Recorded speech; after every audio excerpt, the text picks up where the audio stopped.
নমস্কাৰ ডিজিটেল আসামলৈ আপোনালোক সকলোকে স্বাগতম জনাইছো আজিৰ এই ভিডিঅ'টিত আমি আলোচনা কৰিম গুৱাহাটী ইউনিভাৰ্চিটি বিএড এন্ট্ৰেন্স এক্সামৰ জেনেৰেল নলেজৰ এটা ইম্পৰ্টেন্ট টপিক হেতু হৈছে ফ্ৰীডম মুভমেন্ট তো ফ্ৰীডম মুভমেন্ট বুলি কোৱাৰ লগে লগে ইয়াতে বহু কিটা মুভমেন্টৰ কথা আমি আলোচনা কৰিব লাগিব সিপাই মিউটিনি ৰলাট সত্যাগ্ৰহ খিলাফত মুভমেন্ট নন কোঅপাৰেচন মুভমেন্ট ডান্ডি মাৰ্চ আৰু কুইট ইণ্ডিয়া মুভমেন্ট তো এই গোটেইবিলাক আমি ডিসকাস কৰিব লাগিব এই গোটেইবিলাক মুভমেন্ট লগ হৈ ফ্ৰীডম মুভমেন্ট বুলি আমি কওঁ গতিকে ভিডিঅ'টি অলপ দীঘলীয়া হ'ব যেটো আমি ইয়াত ডিটেইলছ আলোচনা কৰিম গতিকে আপোনালোকে হেকলৈ চাব যিকোনো এক্সামৰ বাবে আপোনালোকৰ সহায়ক হ'ব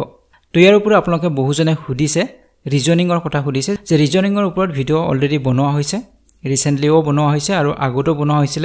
আৰু লাষ্ট ইয়াৰো কিছু বনোৱা হৈছে গতিকে আপোনালোকে প্লেলিষ্টত যাওক প্লেলিষ্টৰ লিংক ডেসক্ৰিপচন বক্সত দিয়া আছে তাত গলে আপোনালোকে সকলোবোৰ ভিডিঅ তাত পাব এনালজিৰ ওপৰত ভিডিঅ আছে নাম্বাৰ সিৰিজৰ ওপৰত আছে মিসিং নাম্বাৰৰ ওপৰত আছে কোডিং ডিকোডিং আছে গোটেইবিলাকে আছে আপোনালোকে জাস্ট প্লেলিষ্টখন চেক কৰক তাত কাৰেন্ট এফেয়াৰ্ছৰ ওপৰত ভিডিঅ আপোনালোকে পাব তো যিসকলে চনে প্লেলিষ্টত ভিজিট কৰক তাত গৈ আপোনালোকে সকলোবোৰ ভিডিঅ চাব পাৰিব এতিয়া আৰম্ভ কৰিছো আজিৰ ভিডিঅ'টি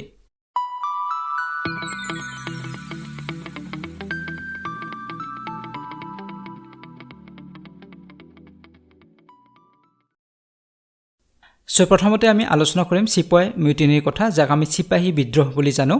সো প্ৰথমতে আমি জানিব লাগিব যে সিপাহী বিদ্ৰোহক বিভিন্ন নামেৰে জনা যায় কেতিয়াবা ৰিভল্ট অফ 1857 বুলি কোৱা হয় বা ইয়াক ফাৰ্ষ্ট ৱাৰ অফ ইন্ডিপেন্ডেন্স বুলিও কোৱা হয় স্বাধীনতা সংগ্ৰামৰ প্ৰথমখন যুদ্ধ সেইখন হৈছে 1857ৰ সিপাহী বিদ্ৰোহ তো যিবিলাক ব্ৰিটিছ হিষ্টৰিয়ান তেওঁলোকে ইয়াক দ্য সিপাই মিউটিনি বুলি কোৱা হয় সিপাহী বিদ্ৰোহ বুলি কোৱা হয় তেওঁলোকে এটো আন্দোলন বুলি ধৰা নাছিলে ব্ৰিটিছ সকলৰ মতে এটো কেৱল এটা বিদ্ৰোহ আছিল সৰু সিপাহী সকলৰ কিন্তু তেওঁলোকে কোনো ধৰণৰ এখন যুদ্ধ বা কোনো ডাঙৰ এটা আন্দোলন বুলি ধৰা নাছিলে ঠিক তেনেদৰে আমাৰ যিবিলাক ইণ্ডিয়ান হিষ্টৰিয়ান আছে তো ইণ্ডিয়ান হিষ্টৰিয়ান বিলাকে ইণ্ডিয়ান মিউটিনি বুলি কৈছে বা গ্ৰেট ৰিবেলিয়ন বুলি কৈছে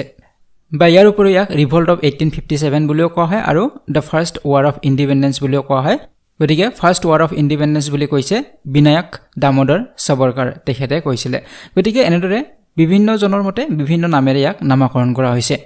এতিয়া সিপাহী বিদ্ৰোহ কেতিয়া ষ্টাৰ্ট হৈছিল কেতিয়া আৰম্ভ হৈছিল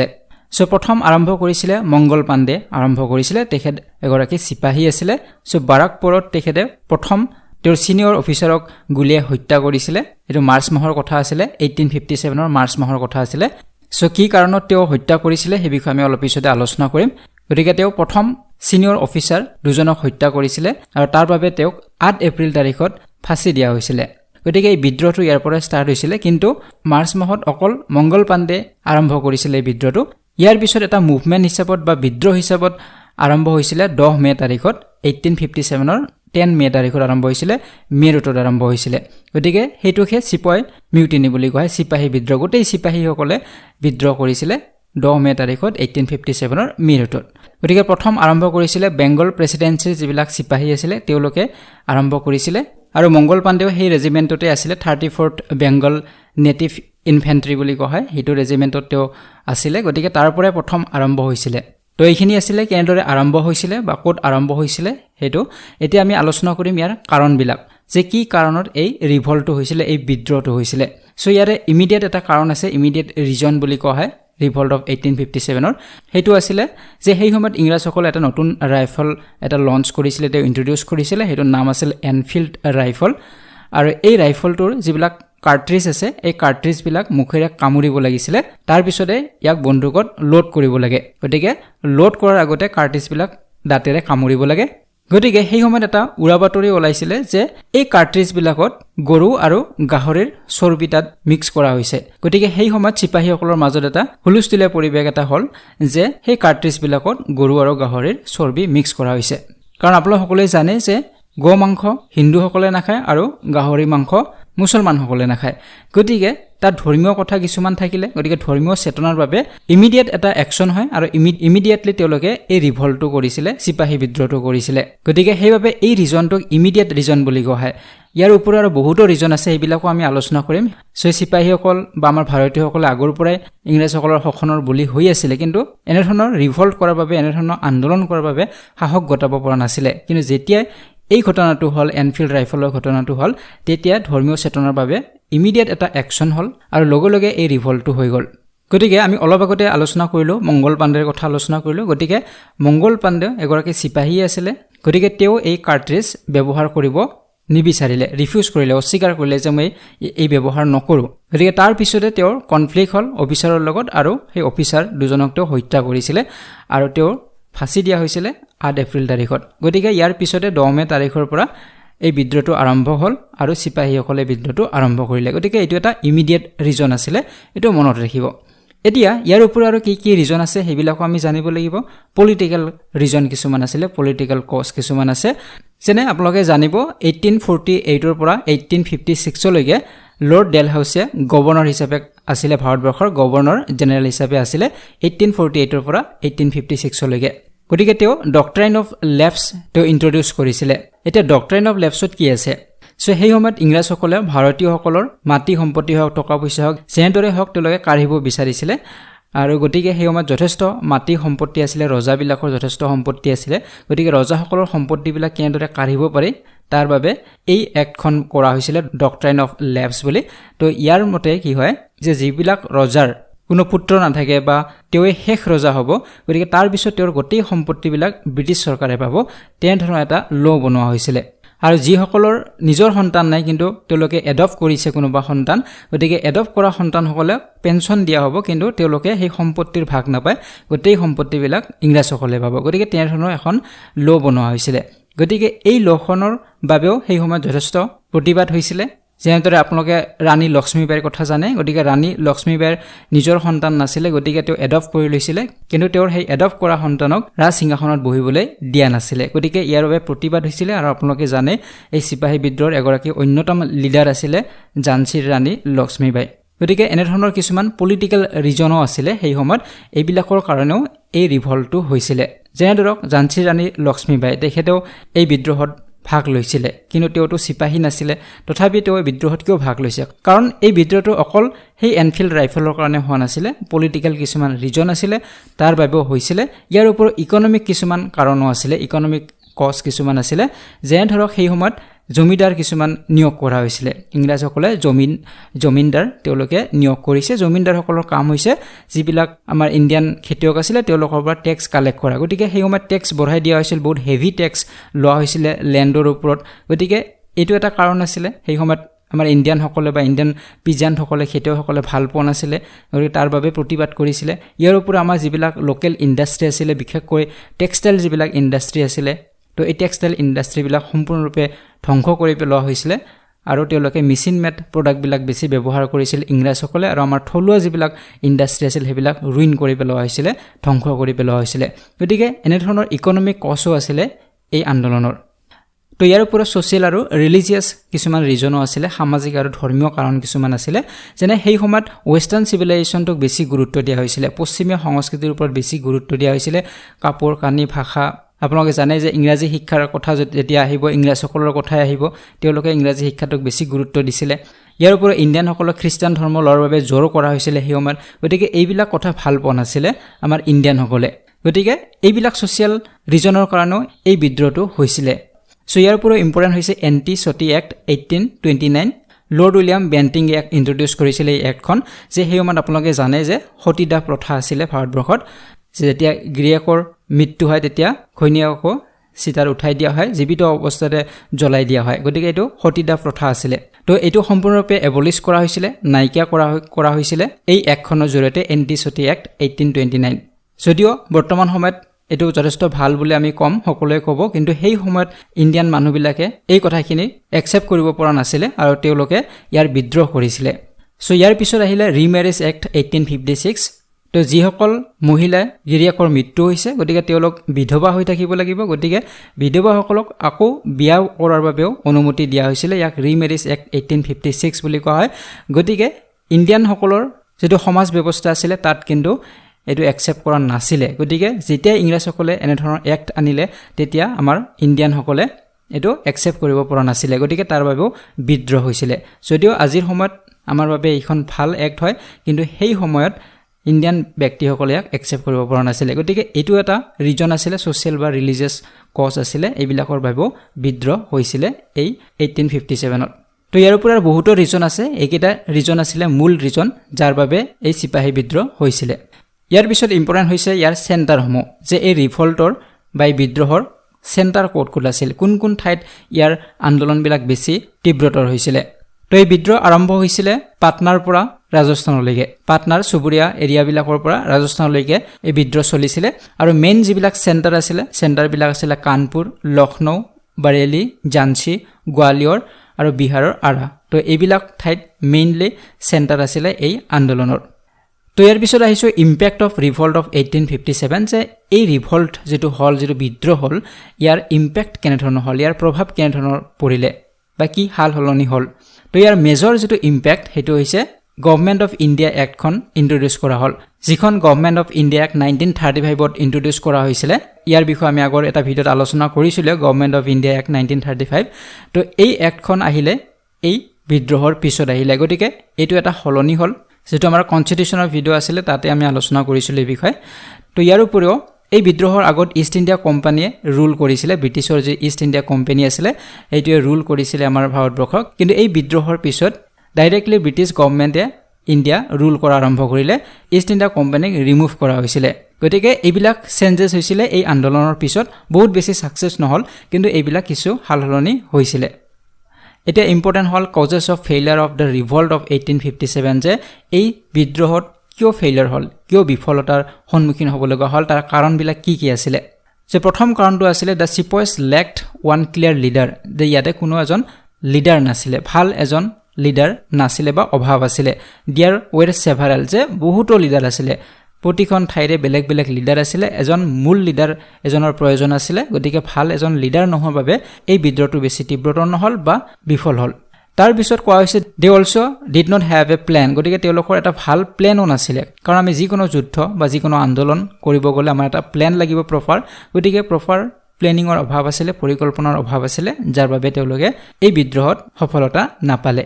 তো ইয়াৰ পিছত কোৱা হৈছে majorly northern India was affected by the revolt গতিকে এই আন্দোলনটোৰ জৰিয়তে বা বিদ্ৰোহৰ জৰিয়তে নৰ্থাৰ্ণ ইণ্ডিয়াহে এফেক্ট হৈছিল কিন্তু বাকি 3 প্ৰেসিডেন্সিজ সেই সময়ত ইংৰাজসকলে ভাগ কৰিছিল বিভিন্ন প্ৰেসিডেন্সিত ভাগ কৰিছিল যেনে বেংগল বম্বে আৰু মাদ্ৰাজ এইবিলাকত অলপো প্ৰভাৱ পৰা নাছিল এইবিলাক পাৰ্টত অলপো প্ৰভাৱ পৰা নাছিল কেৱল নৰ্থাৰ্ণ ইণ্ডিয়াত ভাৰতবৰ্ষৰ নৰ্থ সাইডতহে বেছি প্ৰভাৱ পৰিছিল সাউথ এৰিয়াত অলপো প্ৰভাৱ পৰা নাছিল গতিকে এইটো এটা কাৰণ বিদ্ৰোহটো গোটেই ভাৰতবৰ্ষতে যদি সমানে হলহেতেন তেতিয়া হলে সফলতা লাভ কৰিলহেতেন কিন্তু এটা পাৰ্টতহে এই বিদ্ৰোহটো হৈছিল বাকি পাৰ্টবিলাকত হোৱা নাছিল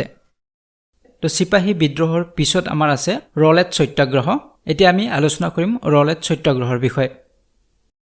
সো প্ৰথমতে আমি জানিব লাগিব ৰলেট সত্যাগ্ৰহৰ কথা গতিকে ৰলেট সত্যাগ্ৰহ 1919 বুলি আমি জানো 1919 চনত এই মুভমেন্টটো হৈছিল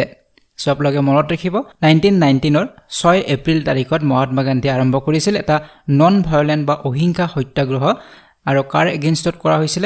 ৰলেট এক্ট এখনৰ এগেইনষ্টত কৰা হৈছিল যিখন ব্ৰিটিছ গভৰ্নমেন্টে পাস কৰিছিল গতিকে ব্ৰিটিছ গভৰ্নমেন্টে পাস কৰা এখন এক্ট সেইখনৰ নাম আছিল ৰলেট এক্ট আৰু সেই এক্টখনৰ এগেইনষ্টত মহাত্মা গান্ধী আৰম্ভ কৰিছিল সত্যাগ্ৰহ 1919 গতিকে ইয়াতে বহুকেইটা প্ৰশ্ন হ'ব পাৰে যে সত্যাগ্ৰহ মুভমেন্ট কেতিয়া হৈছিল বা ৰলেট সত্যাগ্ৰহ কেতিয়া হৈছিল 1919 ৰ 6 এপ্ৰিল তাৰিখত আৰম্ভ হৈছিল কোনে আৰম্ভ কৰিছিল মহাত্মা গান্ধীৰ নেতৃত্বত আৰম্ভ হৈছিল কাৰ এগেইনষ্টত হৈছিল ৰলেট এক্টৰ এগেইনষ্টত হৈছিল যিখন ব্ৰিটিছ গভৰ্নমেন্টে পাস কৰিছিল ইয়াৰ উপৰিও আমি ৰলেট এক্টখনৰ বিষয়ে আলোচনা কৰিম যে কি আছিল এই এক্টখনত যাৰ বাবে এই আন্দোলন হৈছিল তো ৰলেট এক্টখনৰ সম্পূৰ্ণ যেটো নাম হেতু হৈছে দা এনাৰ্কিক্যাল এণ্ড ৰিভলিউশনাৰী ক্ৰাইমছ এক্ট অফ 1919 বুলি কোৱা হয় কিন্তু ইয়াক ৰলেট এক্ট বুলি সকলে জানে তো এইটো আপোনালোকে মনত ৰাখিব তো এই এক্টখন কোনে পাস কৰিছিল হেতু এটা ইম্পৰ্টেন্ট পইণ্ট হ'ব পাৰে সো সেডিশন কমিটিৰ ৰেকমেন্ডেশনত এই এক্টখন পাস কৰা হৈছিল যে কোনখন কমিটিয়ে পাস কৰিছিল বা কাৰ ৰেকমেন্ডেশনত পাস কৰা হৈছিল তেনেধৰণৰ কোৱেশ্চন হ'ব পাৰে তো সেডিশন কমিটিৰ ৰেকমেন্ডেশনত পাস কৰা হৈছিল ইয়াৰ চেয়াৰপাৰসন আছিল স্যাৰ সিডনি ৰলেট গতিকে তেওঁৰ নামেৰে এই এক্টখনৰ নামটো নামকৰণ কৰা হৈছে ৰলেট এক্ট বুলি কাৰণ ইয়াৰ যিজন চেয়াৰপাৰসন আছিল তেওঁ আছিল স্যাৰ সিডনি ৰলেট গতিকে সেডিশন কমিটিৰ তেওঁ মূল ব্যক্তি আছিল স্যাৰ সিডনি ৰলেট সো তেখেতে এই এক্টখন পাস কৰিছিল তো এই পইণ্টবিলাক আপোনালোকে মনত ৰাখিব তো ভাৰতীয়সকলে এই এক্টখনক ব্ল্যাক এক্ট বুলি কৈছে কলা আইন বুলি ইয়াক আখ্যা দিছে ইয়াৰ কাৰণটো হৈছে এই এক্টখনৰ যথেষ্ট আনজাস্ট হৈছিল যথেষ্ট অন্যায় কৰা হৈছে এই এক্টখনৰ জৰিয়তে গতিকে সেইবাবে ইয়াক ব্লেক এক্ট বুলি কোৱা হৈছিল কেনেধৰণৰ অন্যায় হৈছে সেই বিষয়ে আমি এতিয়া আলোচনা কৰিম তো হোৱাট ৱাজ ইন ৰলেট এক্ট 1919 যে এই এক্টখনত কি আছিলে কিহৰ বাবে ইয়াক ব্লেক এক্ট বুলি কোৱা হৈছে কিহৰ বাবে ইমান প্ৰটেষ্ট হৈছিলে সো এই এক্টখনে গভৰ্ণমেণ্টক বা ব্ৰিটিছ যি গভৰ্ণমেণ্ট আছিল সেই সময়ত তেওঁলোক যথেষ্ট পাৱাৰফুল বনাইছিলে ক্ষমতাশালী বনাইছিলে আৰু যিবিলাক পলিটিক্যাল এক্টিভিষ্ট সেই সময়ত আছিলে সেইসকলক শাসন কৰিবলৈ বিচৰা হৈছিল এই এক্টখনৰ জৰিয়তে কাৰণ আপোনালোকে জানে যে সেই সময়ত যিবিলাক পলিটিক্যাল এক্টিভিষ্ট আছিলে তেওঁলোকে স্বাধীনতা সংগ্ৰামৰ বাবে লাগি আছিল সকলোবিলাকে তাৰ মানে ব্ৰিটিছৰ এগেইনষ্টত আছিলে গতিকে ব্ৰিটিছ চৰকাৰে সেই ব্যক্তিসকলক দমন কৰিব বিচাৰিব ডেফিনেটলি গতিকে দমন কৰাৰ বাবে এই এক্টখন পাস কৰিছিল আৰু এই এক্টখনত কি উল্লেখ কৰা আছিল যে যিমানবিলাক পলিটিক্যাল এক্টিভিষ্ট আছে তেওঁলোকক সন্দেহত এৰেষ্ট কৰিব পাৰিব আৰু কোনো ট্ৰায়াল নোহোৱাকৈ 2 বছৰলৈকে তেওঁলোক জেলত ৰাখিব পাৰিব তেনে ধৰণৰ এখন এক্ট বনোৱা হৈছিল সাধাৰণতে আমাৰ কি হয় যিকোনো এজন ব্যক্তি যেতিয়া সাসপেক্ট কৰা হয় সন্দেহ কৰা হয় তেওঁক এৰেষ্ট কৰিলেও তাৰ পিছৰে তেওঁৰ ট্ৰায়াল হ'ব কোৰ্টত যাব বিচাৰ হ'ব আৰু দোষী হ'লেহে জেল হ'ব গতিকে বিনা দোষত বা সন্দেহত এজন মানুহক জেলত 2 বছৰলৈকে থব নোৱাৰে কিন্তু সেই সময়ত এনে ধৰণৰ এখন এক্ট বনোৱা হ'ল যে ইয়াৰ জৰিয়তে যিকোনো পলিটিক্যাল লিডাৰ বিলাকক যিসকলে ব্ৰিটিছৰ এগেইনষ্টত কাম কৰি আছিল ভাৰতৰ স্বাধীনতা সংগ্ৰামী আছিল তেওঁলোকক এৰেষ্ট কৰিব পাৰে আৰু উইদাউট ট্ৰায়াল তেওঁলোক 2 বছৰলৈকে ৰাখিব পাৰিব তেনে ধৰণৰ এখন এক্ট বনোৱা হৈছিল সেইখনে আছিল ৰলেট এক্ট গতিকে সেই সময়ত মহাত্মা গান্ধী বা যিমানবিলাক পলিটিক্যাল এক্টিভিষ্ট আছিল লিডাৰ আছিল তেওঁলোকে ভাবিলে যে এইটোটো অন্যায় হ'ব কাৰণ ইয়াৰ জৰিয়তে আমাৰ সংগ্ৰামটো দুৰ্বল হ'ব বহুতো পলিটিক্যাল এক্টিভিষ্ট বিলাকক বা লিডাৰ বিলাকক জেলত থৈ দিব আৰু 2 বছৰ পিছতহে তেওঁলোক উলিয়াই দিব গতিকে 2 বছৰত এই সংগ্ৰামটো বহুখিনি পিছুৱাই যাব গতিকে সেইবাবে ইয়াৰ বিৰোধিতা কৰা হৈছিল ইয়াৰ এগেইনষ্টত সত্যাগ্ৰহ আন্দোলন কৰা হৈছিল সো ইয়াৰ উপৰিও যেতিয়া 2 বছৰ পিছত তেওঁলোক আকৌ জেলৰ পৰা উলিয়াই দিয়া হ'ব তেতিয়াও তেওঁলোকে কোনো ধৰণৰ পলিটিক্যাল বা ৰিলিজিয়াছ বা এডুকেশ্যনেল এক্টিভিষ্ট হ'ব নোৱাৰিব বা এক্টিভিটিত তেওঁলোকে পাৰ্ট ল'ব নোৱাৰিব অংশ ল'ব নোৱাৰিব গতিকে এই আইনখন এই কাৰণে বনোৱা হৈছিল যাতে ভাৰতীয়সকলে স্বাধীনতা সংগ্ৰামত অংশগ্ৰহণ ল'ব নোৱাৰে কোনো লিডাৰ আগবাঢ়ি নাহে সেইবাবে এই এক্টখন বনোৱা হৈছিল ইংৰাজৰ দ্বাৰা কাৰণ ইংৰাজসকলে সেই সময়ত বুজি উঠিছিল যে মহাত্মা গান্ধীৰ নেতৃত্বত সকলোৱে পলিটিক্যাল লিডাৰ হ'বলৈ আগবাঢ়ি গৈ আছিল বা পলিটিক্যাল এক্টিভিষ্ট হৈছিল বা তেওঁলোকে নিজৰ স্বাধীনতা অধিকাৰবিলাকৰ কথা জানিব পাৰিছিল বুজিব পাৰিছিল সেইবাবে তেওঁলোকক শাসন কৰাৰ বাবে দমন কৰাৰ বাবে এই এক্টখন পাস কৰা হৈছিল সো সেই সময়ত যিবিলাক ব্ৰিটিছ পুলিচ আছিল তেওঁলোক যথেষ্ট পাৱাৰ দিয়া হৈছিল তেওঁলোকে ধৰি আনিব পাৰে জেলত থব পাৰে তেনে ধৰণৰ তেওঁলোকৰ অধিকাৰ দিয়া হৈছিল পাৱাৰ দিয়া হৈছিল ক্ষমতা দিয়া হৈছিল গতিকে সেইবাবে এই এক্টখনক কি বুলি ডেসক্ৰাইব কৰা হৈছে নো দলিল নো ওকিল নো এপিল গতিকে ইয়াতে কোনো দলিলৰ কথা নাই কোনো উকিলৰ কথা নাই আৰু কোনো এপিলৰ কথা নাই কাৰণ ইয়াতে কোনো ট্ৰায়াল নহয় কোনো বিচাৰ নহয় যেজন ব্যক্তিক ইচ্ছা তেওঁলোকে ধৰি লৈ যাব পাৰিব তাৰ দলিলৰ কথা নাই উকিলৰ কথা নাই আৰু এপিল কৰাৰ কোনো কথা নাছিল সো এটা নিশ্চয় আপোনাক বুজিব পাৰিছে যে কিয় এই এক্টখনৰ এগেইনষ্টত সত্যাগ্ৰহ আন্দোলন কৰা হৈছিল আৰু এটো নন ভায়োলেন্স আছিল আন্দোলনটোত কোনো হিংসাত্মক ঘটনা হ'ব নালাগে বুলি মহাত্মা গান্ধীয়ে কৈছিল যেতিয়া মহাত্মা গান্ধীয়ে সত্যাগ্ৰহ মুভমেন্টৰ কথা ক'লে তাৰ পিছত কেনে ধৰণৰ ৰেসপন্স হ'ল মানুহে কেনেদৰে সাপোৰ্ট কৰিলে সেই বিষয়ে আমি জানিব লাগিব সো মহাত্মা গান্ধীৰ কথা মতে 6 এপ্ৰিল তাৰিখত হৰতাল আৰম্ভ হ'ল বিভিন্ন ঠাইত প্ৰতিবাদ আৰম্ভ হৈছে হৰতাল আৰম্ভ হৈছে আৰু ভাৰতীয় লোকসকলে কামত যোৱা নাই তেওঁলোকে বিভিন্ন ধৰণৰ মিটিং কৰিছে এই সম্পৰ্কে আৰু কাম বৰ্জন কৰি তেওঁলোকে হৰতালত বহিছিল এতিয়া হৰতালবিলাক সাকসেসফুল হৈছে কিছুমান ঠাইত যেনে দিল্লী হওক পাঞ্জাব হওক এইবিলাকত সাকসেসফুল হৈছিল আৰু কিছু ঠাইত যথেষ্ট ভায়োলেন্স হৈছিল যথেষ্ট হিংসাত্মক ঘটনা হৈছিল আৰু এই হিংসাত্মক ঘটনা যেতিয়া বাঢ়ি গ'ল তেতিয়া লগে মহাত্মা গান্ধীয়ে এই হৰতাল সাসপেন্ড কৰিছিল বা এই মুভমেন্টটো বন্ধ কৰি দিছিল কাৰণ মহাত্মা গান্ধী সদায় ভায়োলেন্সৰ এগেইনষ্টত আছিল নন ভায়োলেন্সক তেওঁ বিশ্বাস কৰে অহিংসা নীতিকটো বিশ্বাস কৰা ব্যক্তি আছিল গতিকে তেওঁ যেতিয়া হিংসাত্মক ঘটনাবিলাক হ'বলৈ ধৰিলে তেতিয়া এই মুভমেন্টটো বন্ধ কৰি দিছিল তো এতিয়া আমি জানিব লাগিব জালিয়ানৱাগ হত্যাকাণ্ডৰ কথা সো জালিয়ানৱাগ হত্যাকাণ্ডৰ কথা নিশ্চয় আপোনালোকে পঢ়িছে বা এই বিষয়ে নিশ্চয় কিছু হলো আপোনালোকে জানে সো এটো পাঞ্জাবৰ হৈছিল পাঞ্জাবৰ অমৃতসৰত হৈছিল ইতিমধ্যে আমি পাই আহিলো যে 6 এপ্ৰিল তাৰিখত 1919 ৰ 6 এপ্ৰিল তাৰিখত আমাৰ কি আৰম্ভ হৈছিল সত্যাগ্ৰহ মুভমেন্ট আৰম্ভ হৈছিল ৰলেট সত্যাগ্ৰহ আৰম্ভ হৈছিল গতিকে পাঞ্জাবত ইয়াৰ প্ৰভাৱ যথেষ্ট পৰিছিল আমি এই বিষয়ে অলপ আগতে পালোৱে গতিকে পাঞ্জাবৰ অমৃতসৰত এটা ঘটনা ঘটিছিল এটা হত্যাকাণ্ড হৈছিল সেই হত্যাকাণ্ডটোকে জালিয়ানৱাগ হত্যাকাণ্ড বুলি কোৱা হয় বা জালিয়ানৱাগ মাছাকিৰ বুলি কোৱা হয় তো কেতিয়া হৈছিল এটো 1919 তে হৈছিল 1919 চনৰ 13 এপ্ৰিল তাৰিখত হৈছিল 6 এপ্ৰিল তাৰিখত আৰম্ভ হৈছিল ৰলেট সত্যাগ্ৰহ আৰু 13 এপ্ৰিল তাৰিখত এই হত্যাকাণ্ডটো হৈছিল এটো ৰলেট এক্টৰ লগতে জড়িত এটা হত্যাকাণ্ড এতিয়া আপোনালোকে ভালদৰে বুজি ল'ব কথাখিনি যে 6 এপ্ৰিল তাৰিখত আমাৰ আৰম্ভ হ'ল সত্যাগ্ৰহ মুভমেণ্ট ৰলেট এক্টৰ এগেইনষ্টত 9 এপ্ৰিল তাৰিখত 1919ৰ 9 এপ্ৰিল তাৰিখতে কেইদিনমান পিছতে নেশ্যনেলিষ্ট লিডাৰ আছিলে কংগ্ৰেছৰ লিডাৰ আছিলে সাইফুদ্দিন কিচলেউ আৰু ডক্টৰ সত্যপাল এই দুজন ব্যক্তিক ব্ৰিটিছ অফিচিয়েলৰ পৰা তেওঁলোক এৰেষ্ট কৰা হৈছিল যেটো ৰলেট এক্টখনৰ মতে এই লিডাৰসকলক তেওঁলোকে ইচ্ছা কৰিলে কি কৰিব পাৰে এৰেষ্ট কৰিব পাৰে সন্দেহত তেওঁলোকে কোনো দোষ নকৰিও তেওঁলোকক এৰেষ্ট কৰিব পাৰে গতিকে সেই এক্টখনৰ মতে 9 এপ্ৰিল তাৰিখত এৰেষ্ট কৰা হৈছিল এই দুজন ব্যক্তিক বা পলিটিক্যাল লিডাৰক গতিকে যেতিয়া এওঁলোকক এৰেষ্ট কৰিলে তেতিয়া ইণ্ডিয়ান যিবিলাক প্ৰটেষ্টৰ আছিলে প্ৰতিবাদকাৰী আছিলে তেওঁলোকে হাজাৰ হাজাৰ মানুহ ওলাই আহিলে 10 এপ্ৰিল তাৰিখত 9 এপ্ৰিল তাৰিখত এৰেষ্ট কৰা হ'ল 10 এপ্ৰিল তাৰিখত হাজাৰ হাজাৰ মানুহ ওলাই আহিলে আৰু এই লিডাৰজনৰ সপক্ষে ওলাই আহিছে তেওঁলোকে প্ৰতিবাদ কৰিছে যে কিয় তেওঁক এৰেষ্ট কৰা হ'ল ইয়াৰ প্ৰতিবাদত হাজাৰ হাজাৰ মানুহ ওলাই আহিল সাধাৰণতে আমি এনে ধৰণৰ ছবি দেখাই পাওঁ যেতিয়া আমাৰ লিডাৰজনক পুলিচে এৰেষ্ট কৰি লৈ যাব তেতিয়া তেওঁৰ সমৰ্থনকাৰীবিলাক ওলাই আহে গতিকে ঠিক তেনেদৰে সেই সময়তো হৈছিল 10 এপ্ৰিল তাৰিখত কিন্তু ব্ৰিটিছ গভৰ্ণমেণ্টে মনে মনে বহি থকা মানুহ নাছিলে তেওঁলোকে কি কৰিলে এই আন্দোলনটো বন্ধ কৰাৰ বাবে তেওঁলোকে হিংসাত্মক পথ বাছি লৈছিল যেহেতু মহাত্মা গান্ধী হিংসাক বিশ্বাস নকৰে গতিকে সেইভাবে তেওঁলোকে হিংসাত্মক পথ বাছি লৈছিল যাতে এই মুভমেণ্টটো বন্ধ হৈ যায় গতিকে তেওঁলোকে এই যিমানবিলাক হাজাৰ হাজাৰ মানুহ ওলাই আহিছিল এওঁলোকক অত্যাচাৰ কৰা আৰম্ভ কৰিলে এওঁলোকৰ ওপৰত ফায়াৰিং কৰিলে আৰু কিছুমান প্ৰটেষ্টাৰক হত্যা কৰিলে কিছুমান প্ৰতিবাদকাৰীক হত্যা কৰিলে গুলীয়াই হত্যা কৰিলে ব্ৰিটিছ পুলিচে এতিয়া ব্ৰিটিছ গভৰ্ণমেণ্টৰ ভয় এটা আছিল যে এনেদৰে যদি প্ৰতিদিনে হাজাৰ হাজাৰ মানুহ ওলাই আহে তেতিয়াহ'লে প্ৰতিদিনেতো এনে ধৰণৰ প্ৰটেষ্ট বন্ধ কৰা নাযাব বা এনে ধৰণে তেওঁলোকক দমন কৰা নাযাব গতিকে ইয়াৰ বাবে তেওঁলোকে কি কৰিলে মাৰ্চিয়েল ল তেওঁলোকে বনালে ল এণ্ড অৰ্ডাৰ সিচুৱেশ্যনটো কণ্ট্ৰোল কৰাৰ বাবে আৰু ইয়াৰ দায়িত্ব কাক দিলে ব্ৰিগেডিয়াৰ জেনেৰেল ডায়াৰক দিলে গতিকে এইটো মনত ৰাখিব যে মাৰ্চিয়েল ল তাত এষ্টাব্লিছ কৰা হ'ল আৰু ইয়াৰ দায়িত্ব দিছিলে ব্ৰিগেডিয়াৰ জেনেৰেল ডায়াৰক দিছিলে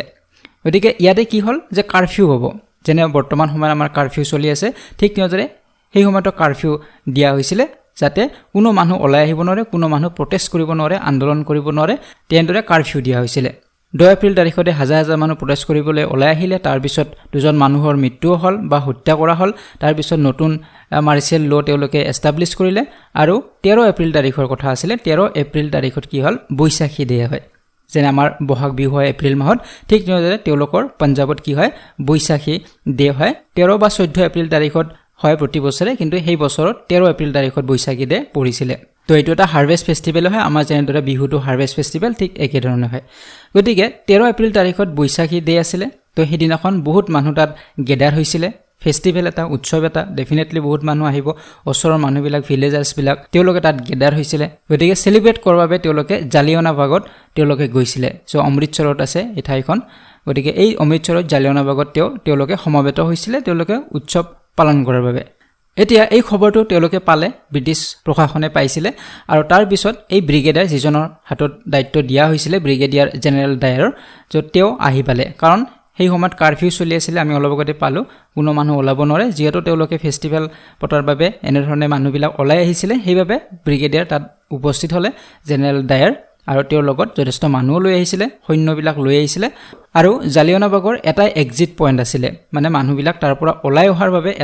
এখনেই গেট আছিলে গতিকে সেই গেটখন বন্ধ কৰি দিয়া হয় আৰু ওপেন ফায়াৰ কৰি এই নিৰীহ মানুহবিলাকক হত্যা কৰা হয় প্ৰায় 1000ৰো অধিক মানুহক হত্যা কৰা হৈছিলে তাত পুৰুষ আছে মহিলা আছে চিলড্ৰেন আছে সকলোবিলাকে আছিলে গতিকে এওঁলোকক বিনা দোষী আছিলে এওঁলোকক এনেদৰে হত্যা কৰা হৈছিলে গতিকে এইটোকে কোৱা হয় জালিয়ানাবাগৰ হত্যাকাণ্ড বুলি গতিকে ইয়াতে মূল পইণ্টবিলাক মনত ৰাখিব ক'ত হৈছিলে কেতিয়া হৈছিলে বা এইটো কাৰ নেতৃত্বত হৈছিলে ব্ৰিগেডিয়াৰ জেনেৰেল ডায়াৰৰ নেতৃত্বত এই হত্যাকাণ্ডটো হৈছিলে এতিয়া ইমান ডাঙৰ এটা হত্যাকাণ্ড হোৱাৰ পিছত ডেফিনেটলি ব্ৰিগেডিয়াৰ জেনেৰেল ডায়াৰৰ ওপৰত প্ৰশ্ন আহিব যে কিয় এনেদৰে হত্যা কৰা হ'ল আমাৰ যদি কোনোবা পুলিচ এজন অফিচাৰে তেনেদৰে মানুহক হত্যা কৰে তেতিয়াহ'লে তেওঁৰ ওপৰতো কমিটি বহিব তেওঁক প্ৰশ্ন কৰিব ইণ্টাৰোগেশ্যন হ'ব ঠিক তেনেদৰে জেনেৰেল ডায়াৰৰ ওপৰতো তেনেধৰণৰ এখন কমিটি বনাই দিয়া হৈছিলে আৰু সেই কমিটিখনকে কোৱা হয় হাণ্টাৰ কমিশ্যন বুলি তো হাণ্টাৰ কমিশ্যনৰ কথা আপোনালোকে নিশ্চয় শুনিছে সো এইখিনিতে আপোনালোকে মনত ৰাখিব হাণ্টাৰ কমিশ্যন দুখন আছে এখন হৈছে 1882 এখন হাণ্টাৰ কমিশ্যন আছিলে তো সেইখন আছিলে ভাৰতবৰ্ষৰ প্ৰথমখন এডুকেশ্যন কমিশ্যন আছিলে ফাৰ্ষ্ট ইণ্ডিয়ান এডুকেশ্যন কমিশ্যন আছিলে হাণ্টাৰ কমিশ্যন 1882 গতিকে সেইখনৰ বিষয়ে আমি আলোচনা নকৰোঁ এইখন হৈছে জালিয়ানাবাগৰ হত্যাকাণ্ডৰ ওপৰত এটা ইনভেষ্টিগেশ্যন এখন কমিটি গঠন কৰা হৈছিল সেইখনেই হৈছে এই হাণ্টাৰ কমিশ্যন গতিকে এটা কনফিউজন হ'ব পাৰে গতিকে এইখিনি কথা আপোনালোকে মনত ৰাখিব গতিকে এইখন কমিটি জেনেৰেল ডায়াৰৰ সেই হত্যাকাণ্ডটো বা জালিয়ানাবাগৰ যি হত্যাকাণ্ড তাত কিয় এনেধৰণৰ হ'ল, তাত কোন দোষী, এইটো বিবেচনা কৰাৰ বাবে এই কমিটিখন গঠন কৰি দিয়া হৈছিলে। গতিকে 13 এপ্ৰিল তাৰিখত ঘটনাটো হৈছিলে। তাৰ বহুদিন পিছত 14 অক্টোবৰ তাৰিখত 1919 14 অক্টোবৰ তাৰিখত এই কমিটিখন বনোৱা হৈছিলে। গতিকে এইখন এখন ইনকুৱাৰী কমিটি আছিলে অনুসন্ধান কৰাৰ বাবে যে কোন দোষী সেইটো চোৱাৰ বাবে। এই কমিটিখনৰ চেয়াৰমেন আছিলে লৰ্ড উইলিয়াম হাণ্টাৰ। গতিকে তেওঁৰ নামেৰে কমিটিখনৰ নামে হাণ্টাৰ কমিশ্যন দিয়া হৈছে। গতিকে সুধিব পাৰে হাণ্টাৰ কমিশ্যনৰ চেয়াৰমেন কোন, লৰ্ড উইলিয়াম হাণ্টাৰ আছিলে। আৰু ইয়াতে এই কমিটিখনৰ ইণ্ডিয়ান কিছু মেম্বাৰো ৰখা হৈছিলে। সো এই কমিটিখনে ফাইনেল ৰিপৰ্ট তেওঁলোকে ছাবমিট কৰিছিলে মাৰ্চ মাহত 1920 চনৰ মাৰ্চ মাহত তেওঁলোকে ছাবমিট কৰিছিলে ৰিপৰ্ট। আৰু কমিটিখনে ব্ৰিগেডিয়াৰ জেনেৰেল ডায়াৰক দোষী সাব্যস্ত কৰিছিলে আৰু তেওঁৰ তেনেধৰণৰ কৰ্মক ধিক্কাৰ দিয়া হৈছিলে। কিন্তু সাধাৰণতে দোষী সাব্যস্ত হোৱাৰ পিছত তেওঁৰ ওপৰত একশ্যন ল'ব লাগিছিলে, কিন্তু তেওঁৰ ওপৰত কোনো ধৰণৰ একশ্যন লোৱা হোৱা নাছিলে। যিহেতু সেই সময়ত ইংৰাজসকলৰে ৰাজত্ব চলিছিল, তেওঁলোকৰ হাততে সকলো পাৱাৰ আছিল আৰু তেওঁ এজন ইংৰাজৰে ব্যক্তি আছিল। গতিকে সেইবাবে তেওঁৰ ওপৰত কোনো ধৰণৰ একশ্যন লোৱা নগ'ল। তো এইখিনি আছিলে থুলমূলকৈ ৰলেট সত্যাগ্ৰহৰ কথা। তাৰ লগত ৰিলেটেড আৰু কিছু কথা আমি আলোচনা কৰিলোঁ, যেনে জালিয়ানাবাগৰ হত্যাকাণ্ড আৰু হাণ্টাৰ কমিশ্যনৰ বিষয়ে। গতিকে এনেধৰণে আপোনালোকে ছিষ্টেমেটিকলি পঢ়িব লাগিব, তেতিয়া সকলোবিলাক কনচেপ্টো ক্লিয়াৰ হ'ব আৰু যিকোনো কুৱেশ্যন আহিলে আপোনালোকে এনচাৰ কৰিব পাৰিব। গতিকে যিমানখিনি পাৰে আপোনালোকে হিষ্ট্ৰী বুকছৰ পৰা কনচেপ্টবিলাক ক্লিয়াৰ কৰক, এতিয়াও কামত আহিব, ভৱিষ্যতেও কামত আহিব। তো ৰলেট সত্যাগ্ৰহৰ পিছত আমাৰ আছে খিলাফত মুভমেণ্ট। গতিকে এতিয়া আমি আলোচনা কৰিম খিলাফত মুভমেণ্টৰ বিষয়ে। সো প্ৰথমতে আমি জানি ল'ম হোৱাট ৱাজ দ্য খিলাফত মুভমেণ্ট, যে খিলাফত মুভমেণ্ট কি আছিলে। যে খিলাফত মুভমেণ্ট লঞ্চ কৰিছিলে আলী ব্ৰাদাৰ্ছে লঞ্চ কৰিছিলে। নাম আছিলে মুহাম্মদ আলী আৰু চৌকত আলী। গতিকে নাম দুটা মনত ৰাখিব, ইম্পৰ্টেণ্ট হয়। চ' আলী ব্ৰাদাৰ্ছ বুলি ইয়াক জনা যায়। গতিকে এই মুভমেণ্টৰ জৰিয়তে মুছলিম কমিউনিটিৰ মাজত এটা ইউনিটি গঢ়ি তোলা হৈছিলে। আৰু এই মুভমেণ্টটো 1919 পৰা 1924লৈকে হৈছিলে। এই মুভমেণ্টটো এইটো মনত ৰাখিব, 1919 পৰা ষ্টাৰ্ট হৈছিলে। জালিয়ানাবাগৰ হত্যাকাণ্ডৰ ঠিক পিছতে এই খিলাফত মুভমেণ্টটো ষ্টাৰ্ট হৈছিলে। চ' এই আন্দোলনটো বেছিকেলি মুছলিমসকলে প্ৰথমতে ষ্টাৰ্ট কৰিছিলে আৰু তেওঁলোকে ব্ৰিটিছ গভৰ্ণমেণ্টৰ এগেইনষ্টত এই আন্দোলনটো কৰিছিলে আৰু অটমান এম্পায়াৰক প্ৰটেক্ট কৰাৰ বাবে তেওঁলোকে মুভমেণ্টটো কৰিছিলে, এই আন্দোলনটো কৰিছিলে। গতিকে অটমান এম্পায়াৰ কি বা ক'ৰ হয় এই এম্পায়াৰটো, সাম্ৰাজ্যটো, এই বিষয়ে আমি এতিয়া আলোচনা কৰিম। চ' প্ৰথমতে আমি জানিব লাগিব খিলাফত ইছ্যুৰ কথা, বা কেলিফেট বুলিও কোৱা হয় বা খিলাফত বুলি কোৱা হয়। চ' সেই সময়ত তুৰ্কীৰ এটা এম্পায়াৰ আছিলে, সেই এম্পায়াৰটোৰ নাম আছিলে, যিটো আমি অলপ আগতে পালোঁ, অটমান এম্পায়াৰ। গতিকে এই এম্পায়াৰটোৰ পাৱাৰ আছিলে, ক্ষমতা আছিলে খালিফাৰ হাতত। কিন্তু যেতিয়া ফাৰ্ষ্ট ৱৰ্ল্ড ৱাৰ হৈছিলে, প্ৰথম বিশ্বযুদ্ধৰ সময়ছোৱাত তুৰ্কীয়ে ব্ৰিটিছৰ এগেইনষ্টত তেওঁলোকে যুদ্ধ কৰিছিলে। কাৰণ ফাৰ্ষ্ট ৱৰ্ল্ড ৱাৰ হৈছিলে জাৰ্মানী আৰু ব্ৰিটেইনৰ মাজত হৈছিলে। গতিকে ব্ৰিটেইনৰ লগত ৰাছিয়া আছিলে, ইউনাইটেড কিংডম আছিলে বা USA আছিলে, এই সকলোবিলাক আছিলে। আৰু আনফালে আছিলে জাৰ্মানীৰ লগত আছিলে অষ্ট্ৰিয়া আছিলে, তাৰ লগত তুৰ্কীয়েও তাত যোগদান কৰিছিলে। গতিকে ফাৰ্ষ্ট ৱৰ্ল্ড ৱাৰত যেতিয়া জাৰ্মানী হাৰিলে, জাৰ্মানীৰ লগতে তুৰ্কী তেওঁলোকেও হাৰিলে। এতিয়া যুদ্ধত হাৰাৰ পিছত অটমান যিটো এম্পায়াৰ আছিলে, এই এম্পায়াৰটো ডিভাইড কৰা হ'ল আৰু খালিফাক ৰিমুভ কৰা হৈছিলে পাৱাৰৰ পৰা, তেওঁৰ ক্ষমতাৰ পৰা তেওঁক গুচাই দিয়া হৈছিলে। অটমান এম্পায়াৰত যিমানবিলাক ধৰ্মীয় যিবিলাক প্লেচ আছিলে, চেক্ৰেট যিবিলাক প্লেচ আছিলে, সেই প্লেচবিলাকৰ পৰা তেওঁক আঁতৰাই দিয়া হৈছিলে বা তেওঁৰ তাত কোনো ধৰণৰ ক্ষমতা নাছিলে। গতিকে সেই সময়ছোৱাত কি হৈছিলে, তেওঁ অকল এজন যে চুলতান নাছিলে, ঠিক তেনেধৰণৰ নহয়, তেওঁ এজন স্পিৰিচুৱেল লিডাৰো আছিলে। খালিফা আধ্যাত্মিক গুৰু বা ধৰ্মীয় গুৰু এজন আছিলে। গতিকে মুছলিমসকলে তেওঁক ধৰ্মীয় গুৰু হিচাপে স্বীকৃতি দিছিলে। আৰু সেয়া অকল তুৰ্কী নহয়, আমাৰ ভাৰতবৰ্ষৰ যিমানবিলাক মুছলিমছ আছিলে তেওঁলোকেও খালিফাক স্পিৰিচুৱেল লিডাৰ হিচাপে স্বীকৃতি দিছিলে। গতিকে যেতিয়াই যুদ্ধৰ হাৰাৰ পিছত তেওঁৰ সেই সন্মানবিলাক ৰিমুভ কৰা হৈছিলে বা তেওঁৰ যিবিলাক ক্ষমতা আছিল সেইবিলাক আঁতৰোৱা হৈছিলে খালিফাৰ। গতিকে সেই কথাখিনিত যথেষ্ট এটা ইনচাল্ট হ'ল খালিফাৰ, ইয়াৰ প্ৰতিবাদ হ'ল। ঠিক একেদৰে আমাৰ ভাৰতবৰ্ষতো ইয়াৰ প্ৰতিবাদ হৈছিলে। ভাৰতবৰ্ষৰ যিসকল মুছলিমছ আছিল তেওঁলোকেও একচেপ্ট কৰিব পৰা নাছিলে যে তেওঁলোকৰ ধৰ্মীয় গুৰুক ক্ষমতাৰ পৰা আঁতৰাই দিয়া হৈছে, যিমানবিলাক চেক্ৰেট প্লেচেছ আছিলে সেইবিলাকৰ পৰাও তেওঁক আঁতৰাই দিয়া হৈছিলে। গতিকে ইয়াৰ প্ৰতিবাদতে আৰম্ভ হৈছিলে ভাৰতবৰ্ষত খিলাফত মুভমেণ্ট আৰম্ভ হৈছিলে। এতিয়া নিশ্চয় আপোনালোকে বুজিব পাৰিছে যে খিলাফত মুভমেণ্ট কিহৰ পৰা ষ্টাৰ্ট হ'ল, ক'ৰ পৰা ষ্টাৰ্ট হৈছে। যদিও ঘটনাটো তুৰ্কীৰ আছিলে, তুৰ্কীৰ এজন তেওঁ স্পিৰিচুৱেল লিডাৰ আছিলে, তথাপি আমাৰ ভাৰতবৰ্ষত ইয়াৰ প্ৰভাৱ পৰিছিলে, যিহেতু ভাৰতীয় মুছলিমসকলেও তেওঁক ধৰ্মীয় গুৰু হিচাপে আখ্যা দিছিলে। তাৰ বাবে ইয়াৰ প্ৰতিবাদ আমাৰ ভাৰতবৰ্ষতো হৈছিলে। ইংৰাজসকলৰ বিৰুদ্ধে এই প্ৰতিবাদ কৰা হৈছিলে, কাৰণ ইংৰাজসকলৰ এগেইনষ্টতে তুৰ্কী এলায়েন্স হৈছিলে আৰু তেওঁলোকে হাৰিছিলে। গতিকে সেইবাবে আমাৰ ভাৰতবৰ্ষতো যিহেতু সেই সময়ত ব্ৰিটিছৰে শাসন চলিছিলে, সেইবাবে ব্ৰিটিছৰ এগেইনষ্টত খিলাফত মুভমেণ্ট কৰা হৈছিলে ভাৰতবৰ্ষত। এতিয়া আমি অলপ আগতে আলোচনা কৰিলোঁ এই খিলাফত আন্দোলনটো মুছলিমসকলে এই আন্দোলনটো আৰম্ভ কৰিছিল কোনে আৰম্ভ কৰিছিল আলী ব্ৰাদাৰ্ছে আৰম্ভ কৰিছিল শৌকত আলী আৰু মোহাম্মদ আলী তেওঁলোকে ষ্টাৰ্ট কৰিছিল খিলাফত মুভমেণ্ট ব্ৰিটিছ গভৰ্ণমেণ্টৰ এগেইনষ্টত এই মুভমেণ্টটো কিমান দিনলৈ চলিছিল 1919 পৰা 1919 পৰা 1924 লৈকে চলিছিল তো ইয়াৰ বাবে তেওঁলোকে খিলাফত কমিটি এখন গঠন কৰিছিল আন্দোলনৰ বাবে তো আৰ্লি 1919ত এই কমিটিখন গঠন কৰা হৈছিল অল ইণ্ডিয়া খিলাফত কমিটি নাম দিয়া হৈছিল এই কমিটিখনৰ আৰু এই কমিটিখন গঠন কৰা হৈছিল আলী ব্ৰাদাৰ্ছৰ নেতৃত্বত আৰু অকল আলী ব্ৰাদাৰ্ছে তাত যে আছিল তেনেকুৱা নহয় তাৰ লগত আৰু বেলেগ কিছু ব্যক্তি আছিল যেনে মৌলানা আবুল কালাম আজাদ আছিল আজমল খান আছিল এণ্ড হজৰত মহানী আছিল গতিকে এওঁলোকো তাত অংশগ্ৰহণ কৰিছিল বা লিডাৰশ্বিপ লৈছিল এতিয়া এই আন্দোলনৰ জৰিয়তে কি ডিমাণ্ড কৰা হৈছিল যে মুছলিমসকলে ইণ্ডিয়ান মুছলিমসকলে কি ডিমাণ্ড কৰিছিল দাবী কৰিছিল সো এই আন্দোলনৰ জৰিয়তে ইণ্ডিয়ান মুছলিমসকলে ডিমাণ্ড কৰিছিল ব্ৰিটিছৰ পৰা যে খালিফাৰ যি কণ্ট্ৰল আছিল মুছলিম ছেক্ৰেট প্লেচবিলাকৰ ওপৰত যিমানবিলাক মুছলিমৰ পবিত্ৰ স্থান আছিল সকলোবিলাকতে কণ্ট্ৰল আছিল খালিফাৰ কিন্তু যুদ্ধৰ হাৰাৰ পিছত তেওঁৰ সেই কণ্ট্ৰল নোহোৱা হৈছিল গতিকে সেই কণ্ট্ৰলটো যাতে ঘূৰাই দিয়ে তেওঁক বা সেই ছেক্ৰেট প্লেচবিলাকত তেওঁ ক্ষমতা তেওঁ পুনৰ ঘূৰাই পায় তাৰ বাবে এই প্ৰতিবাদ কৰা হৈছিল এইটো এটা ডিমাণ্ড আছিল ইয়াৰ ওপৰত তেওঁৰ যিখিনি টেৰিটৰিজ আছিল অটোমান এম্পায়াৰৰ যিবিলাক টেৰিটৰিজ আছিল তাৰ পৰাও তেওঁক আঁতৰাই দিয়া হয় গতিকে সেইবিলাক তেওঁক আকৌ ঘূৰাই দিব লাগে তেনেধৰণৰ দাবীবিলাক কৰা হৈছিল ইণ্ডিয়ান মুছলিমসকলে কৰিছিল তো এই আন্দোলনৰ সময়ত কংগ্ৰেছৰো যথেষ্ট ভূমিকা আছিল গতিকে সেই বিষয়ে আমি অলপ আলোচনা কৰিম গতিকে কংগ্ৰেছ ইনিচিয়েল ষ্টেণ্ড প্ৰথম অৱস্থাত কংগ্ৰেছৰ কেনেধৰণৰ ষ্টেণ্ড আছিল এই আন্দোলনটোৰ প্ৰতি সো আমি লাষ্ট ভিডিঅ'ত আমি আলোচনা কৰিছিলোঁ সত্যাগ্ৰহৰ কথা আলোচনা কৰিছিলোঁ গতিকে মহাত্মা গান্ধীয়ে এইটো লঞ্চ কৰিছিল ঠিক তেনেদৰে তেওঁ নন কোঅপাৰেশ্যন মুভমেণ্ট এটা কৰাৰ বাবেও অসহযোগ আন্দোলন এটা কৰাৰ বাবেও তেওঁ ইচ্ছা এটা আছিল বা তাৰ প্লেনিং কৰি আছিল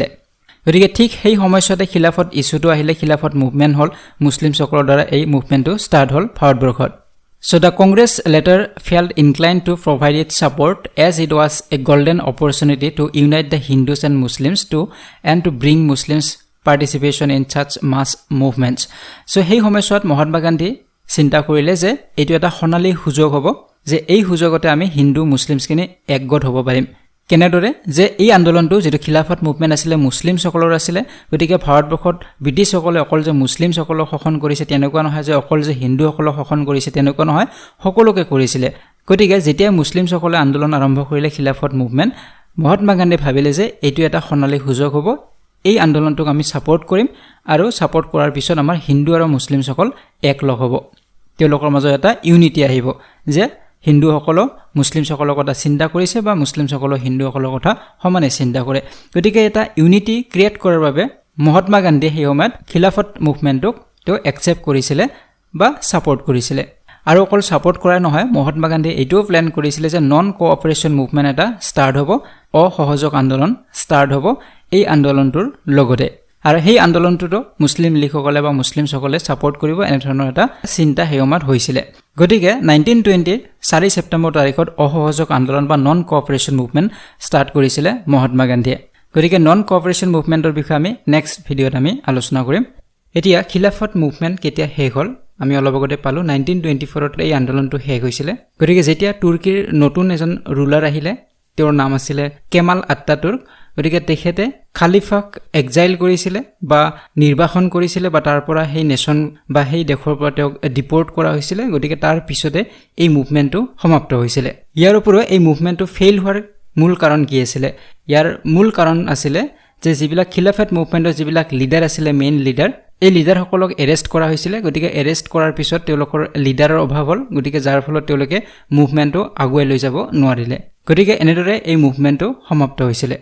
গতিকে খিলাফত মুভমেণ্টৰ বিষয়ে আমি এইখিনি কথা আলোচনা কৰিলো আপোনালোকে মনত ৰাখিব কেতিয়া হৈছিল কাৰ নেতৃত্বত হৈছিল লিডাৰ্ছবিলাকৰ কথা মনত ৰাখিব বা কিহৰ বাবে হৈছিল এই সকলোবিলাক কথা আপোনালোকে মনত ৰাখিব তো ইয়াৰ পিছত যেটো মুভমেণ্ট হ'ব সেইটো হৈছে নন কোঅপাৰেশ্যন মুভমেণ্ট গতিকে এতিয়া আমি আলোচনা কৰিম নন কোঅপাৰেশ্যন মুভমেণ্টৰ বিষয়ে সো প্ৰথমতে আমি জানিব লাগিব নন কোঅপাৰেশ্যন মুভমেণ্ট কি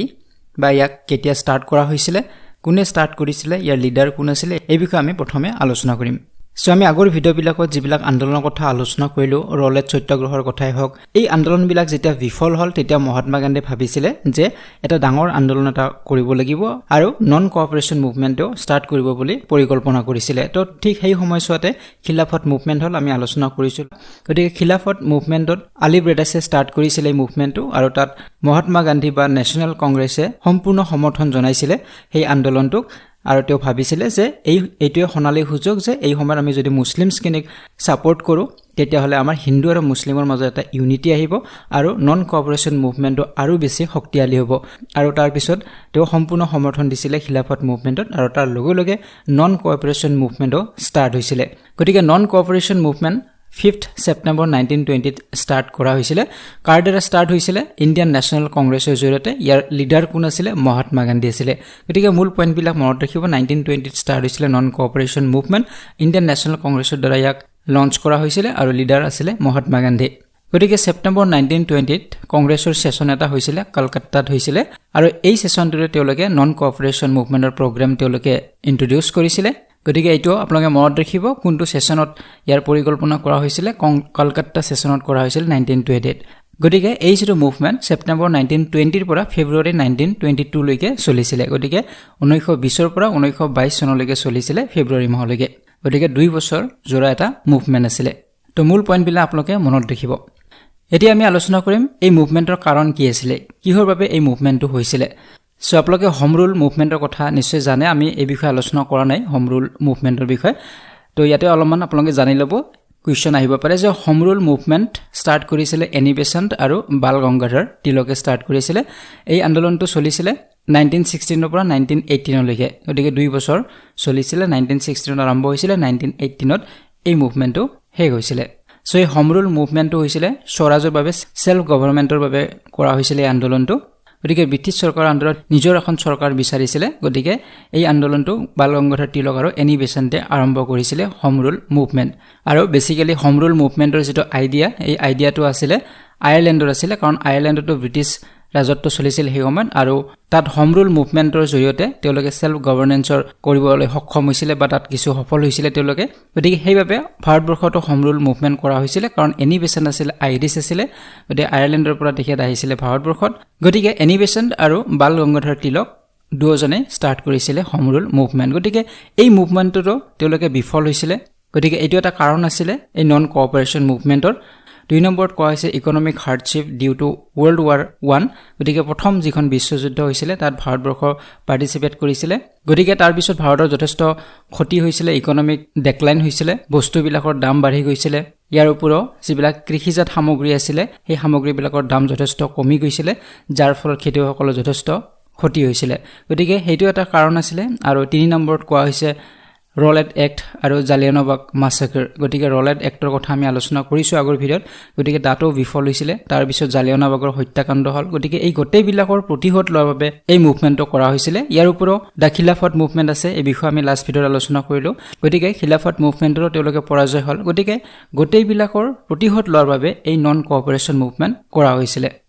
এতিয়া এই মুভমেণ্টৰ বাবে মহাত্মা গান্ধীয়ে এখন মেনিফেষ্টো প্ৰস্তুত কৰিছিলে আৰু মেনিফেষ্টোত তেওঁ বিচাৰিছিল মানুহবিলাকে 3টা কাম কৰাটো বিচাৰিছিল। সেইকেইটা আছিলে এডপ্ট স্বদেশী প্ৰিন্সিপলছ। গতিকে স্বদেশী প্ৰিন্সিপলছৰ মতে, স্বদেশী নীতিৰ মতে চলাটো তেওঁ বিচাৰিছিল। আন্দোলনটো যাতে স্বদেশী নীতিৰ মতে হয় সেইটো বিচাৰিছিলে। যিমানবিলাক ফৰেইন প্ৰডাক্টছ আছিলে সেইবিলাক বয়কট কৰিব লাগিব, সকলোৱে যাতে নিজৰ দেশৰ প্ৰডাক্টবিলাক ব্যৱহাৰ কৰে তেনেধৰণৰ এটা তেওঁ প্ৰিন্সিপল লৈছিলে। তাৰপিছত কোৱা হৈছিলে adopt swadeshi habits including hand spinning and ৱেভিং। গতিকে হাতেৰে সূতা কাটি কাপোৰ ৱেভিং কৰিব লাগিব, সেই বিষয়ে তেওঁ কৈছিলে। গতিকে যিসকল ইংৰাজসকলে প্ৰডিউচ কৰা বা মেচিনাৰী যিবিলাক ক্লথ আছিলে, কাপোৰ আছিলে, সেইবিলাক বয়কট কৰিব লাগিব, সেই কথাখিনি কৈছিলে। তো তাৰপিছত কোৱা হৈছিলে যে আমাৰ সমাজখনত সেই সময়ত আনটাচেবিলিটি আছিলে, অস্পৃশ্য বুলি এটা জাতি আছিলে যাক সমাজৰ মানুহে অৱহেলা কৰিছিলে। গতিকে এই আনটাচেবিলিটিটো ৰিমুভ কৰাৰ বাবে মহাত্মা গান্ধীয়ে যথেষ্ট চেষ্টা কৰিছিলে। মহাত্মা গান্ধীকো কিছু ব্যক্তিয়ে আনটাচেবল বুলি ভাবিছিলে। যেতিয়া তেওঁ চম্পাৰণত গৈছিলে খেতিয়কসকলক ন্যায় দিয়াৰ বাবে,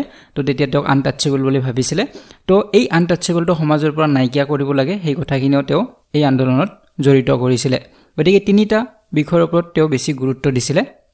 তো ইয়াৰ উপৰিও নন কোঅপাৰেশ্যন মুভমেণ্টৰ আৰু কি কি হৈছিলে, কেনেধৰণে আন্দোলনটো হৈছিল, সেই বিষয়ে আমি এতিয়া আলোচনা কৰিম। The movement was essentially peaceful. গতিকে আন্দোলনটো পিসফুল হ'ব লাগিব যেটো মহাত্মা গান্ধী অহিংসা নীতিক বিশ্বাস কৰে গতিকে শান্তিপূৰ্ণভাৱে আন্দোলনটো হ'ব লাগিব নন ভায়োলেন্ট প্ৰটেষ্ট হ'ব লাগিব গতিকে কোনো কাকো হিংসাত্মক ঘটনা হ'ব নালাগিব গতিকে হেতু স্পষ্টকৈ কোৱা হৈছিল 2 নম্বৰত কোৱা হৈছে Indians were asked to relinquish their titles and resign from nominated seats in the local bodies as a mark of protest so ইয়াত কোৱা হৈছে যে ইণ্ডিয়ান সকলৰ কিছু ব্যক্তিক কিছু টাইটেল দিয়া হৈছিল ইংৰাজ সকলৰ দ্বাৰা কিছু উপাধি দিয়া হৈছিল যেনে ধৰক বৰ্তমান ভাৰত ৰত্ন বা অসম ৰত্ন এনে ধৰণৰ কিছু উপাধি দিয়া হয় ঠিক তেনেদৰে সেই সময়তো দিয়া হৈছিল গতিকে সেইবিলাক উভতাই দিবলৈ কোৱা হৈছিল তাৰ উপৰে যিবিলাক সিটত নমিনেট কৰা হৈছিল তাৰ উপৰে যিবিলাক লোকেল বডিৰ বাবে তেওঁলোকে নমিনেট কৰিছিল সেই সিটবিলাক এৰি দিবলৈ কোৱা হৈছিল ইণ্ডিয়ান সকলক কাৰণ সেই সকলোবিলাক কাৰ আন্ডাৰত আছিল ইংৰাজ সকলৰ আন্ডাৰত আছিল ইয়াৰ উপৰিও পিপল were asked to resign from their government job so যিসকলে চৰকাৰী চাকৰি কৰিছিল তেওঁলোকৰ চাকৰিবিলাকো ৰিজাইন দিবলৈ কোৱা হৈছিল ইয়াৰ উপৰিও কোৱা হৈছিল পিপল were asked to withdraw their children from government controlled or aided school and colleges গতিকে যিসকলে গভৰ্ণমেণ্ট স্কুলত পঢ়িছিল ছাত্ৰ-ছাত্ৰীসকলক তেওঁলোকক গভৰ্ণমেণ্ট স্কুল বাদ দিব লাগিব তেওঁলোকে নিজাকে স্কুল কিছু খুলিছিল তাত পঢ়িবলৈ কোৱা হৈছিল গতিকে এটো এটা আন্দোলনৰ পাৰ্ট আছিল তাৰ পিছত কোৱা হৈছে পিপল were asked to boycott foreign goods গতিকে বিদেশী যিমানবিলাক বস্তু আছিল এইবিলাক সকলোবিলাক বয়কট কৰিবলৈ কোৱা হৈছিল অকল ইণ্ডিয়ান মেড গুডছ বিলাকহে ব্যৱহাৰ কৰিবলৈ কোৱা হৈছিল ভাৰতত যিবিলাক প্ৰস্তুত কৰা হৈছে গতিকে ভাৰতীয় সকলৰ দ্বাৰা প্ৰস্তুত কৰা বস্তুহে ব্যৱহাৰ কৰিবলৈ কোৱা হৈছিল So ইয়াৰ পৰা কোৱা হৈছে পিপল were asked to boycott the elections to the legislative council গতিকে legislative councilৰ বাবে যি ইলেকশন হ'ব সেই ইলেকশনক বয়কট কৰিবলৈ কোৱা হৈছিল ভাৰতীয়সকলক গতিকে এনে ধৰণে নন কোঅপাৰেচন মুভমেন্ট হৈছিল এতিয়া আমি আলোচনা কৰিম যে এই আন্দোলনটো কিয় সাসপেন্ড কৰিব লগা হ'ল কিয় এই আন্দোলনটো বন্ধ কৰি দিব লগা হ'ল সো আমি আগত আলোচনা কৰি আহিলো যে 1920 ত ষ্টাৰ্ট হৈছিল এই আন্দোলনটো আৰু 1922 ত এই আন্দোলনটো সাসপেন্ড কৰিব লগা হ'ল ফেব্ৰুৱাৰী মাহত গতিকে মহাত্মা গান্ধীয়ে 1922 ৰ ফেব্ৰুৱাৰী মাহত এই আন্দোলনটো বন্ধ কৰি দিছিল তো ইয়াৰ কাৰণটো আছিল যে সেই সময়ত চৌৰি চৌৰাত এটা ইনসিডেন্ট হৈছিল এটা ঘটনা হৈছিল চৌৰি চৌৰা কোড আছে উত্তৰ প্ৰদেশৰ এখন ঠাই হয় এই ঠাইখনত কি হৈছিল ভায়োলেন্স হৈছিল হিংসাত্মক ঘটনা হৈছিল এই আন্দোলনটোৰ বাবে তাত হিংসাত্মক ঘটনা হৈছিল আৰু এখন পুলিশ ষ্টেচন জ্বলাই দিয়া হৈছিল আৰু 12 গৰাকী পুলিচৰ তাত মৃত্যু হৈছিল গতিকে পুলিচ আৰু আমাৰ ইণ্ডিয়ান যিবিলাক প্ৰটেষ্টাৰ্ছ আছিল নন কোঅপাৰেচন মুভমেন্টৰ তেওঁলোকৰ মাজত সংঘৰ্ষ হৈছিল আৰু পুলিচ ষ্টেচনখন জ্বলাই দিয়া হয় 12 গৰাকী পুলিচমেনৰ তাত মৃত্যু হৈছিল গতিকে এই যেটো ঘটনা হল চৌৰি চৌৰাত এই ঘটনাটোৰ পিছত মহাত্মা গান্ধীয়ে এই মুভমেন্টটো বন্ধ কৰি দিছিল কাৰণ মহাত্মা গান্ধীৰ তাত স্পষ্টকৈ উল্লেখ কৰা আছে যে মুভমেন্টটো নন ভায়োলেন্ট হ'ব লাগিব অহিংসা নীতিত হ'ব লাগিব কোনো ধৰণৰ ভায়োলেন্স হ'ব নালাগিব গতিকে এইখিনি কথা আপোনালোকে মনত ৰাখিব চৌৰি চৌৰাৰ ঘটনাটোৰ কথা মনত ৰাখিব সুধিব পাৰে যে এই ঘটনাটো কেতিয়া হৈছিল 1922 ত হৈছিল এই ঘটনাটো তো ইমান ডাঙৰ এটা মুভমেন্ট মহাত্মা গান্ধী ষ্টাৰ্ট কৰিছিল বা বহুখিনি প্ৰগ্ৰেছ হৈছিল কিন্তু হঠাতে বন্ধ কৰাৰ বাবে বহুজন লিডাৰে তাৰ বিৰোধিতাও কৰিছিল যেনে মতিলাল নেহেৰু হক সিআৰ দাস চিত্তৰঞ্জন দাস এওঁলোকে প্ৰতিবাদ কৰিছিল যে ইমান সৰু এটা ঘটনাৰ বাবে ইমান ডাঙৰ মুভমেন্ট এটা বন্ধ কৰিব নালাগে বুলি কৈছিল কিন্তু তথাপি পৰৱৰ্তী সময়ত মহাত্মা গান্ধীৰ কথামতে এই মুভমেন্টটো বন্ধ কৰি দিয়া হৈছিল সো আন্দোলনটোৰ পৰা কিছু লাভ হৈছিল যেনে ধৰক যেহেতু ইণ্ডিয়ান মেড বস্তুবিলাকৰ বেছি ব্যৱহাৰ হৈছিল ফৰেন প্ৰডাক্টছ বিলাক বা গুডছ বিলাক বন্ধ কৰি দিয়া হৈছিল গতিকে তাৰ ফলত আমাৰ ইণ্ডিয়ান যিবিলাক মাৰ্চেন্টছ আছিল যিবিলাকৰ মিল আছিল নিজৰ সেইবিলাকে যথেষ্ট প্ৰফিট ইনকাম কৰিবলৈ সক্ষম হৈছিল তাৰ উপৰিও যিবিলাক খাদী যথেষ্ট প্ৰমোট হৈছিল ইয়াৰ উপৰিও মহাত্মা গান্ধী এই আন্দোলনটোৰ জৰিয়তে এগৰাকী ডাঙৰ লিডাৰ হিচাপে নিজকে চিনাকি দিব পৰা হৈছিল ইয়াৰ উপৰিও মানুহৰ মাজত কংগ্ৰেছ পাৰ্টি আৰু বেছি জনপ্ৰিয় হৈ পৰিছিল এই মুভমেন্টৰ জৰিয়তে গতিকে এনে ধৰণৰ বহুতো লাভ হৈছিল এই মুভমেন্টৰ জৰিয়তে কিন্তু মহাত্মা গান্ধীয়ে আৰম্ভণিতে কৈছিল যে এই আন্দোলনটোৰ জৰিয়তে এটা বছৰৰ ভিতৰতে আমি স্বৰাজ লাভ কৰিবলৈ সক্ষম হ'ম কিন্তু হেতু সম্ভৱ হৈ নুঠিলে যেটো আন্দোলনটো বন্ধ হৈ গ'ল গতিকে এইখিনি আছিল নন কোঅপাৰেচন মুভমেন্টৰ বিষয়ে আমি থুলমূলকৈ আলোচনা কৰিলো তো ইয়াৰ পৰৱৰ্তী মুভমেন্ট হৈছিল দাণ্ডি মাৰ্চ হৈছিল বা সল্ট সত্যাগ্ৰহৰ কথা আমি ক'ব পাৰো গতিকে সেই বিষয়ে আমি এতিয়া আলোচনা কৰিম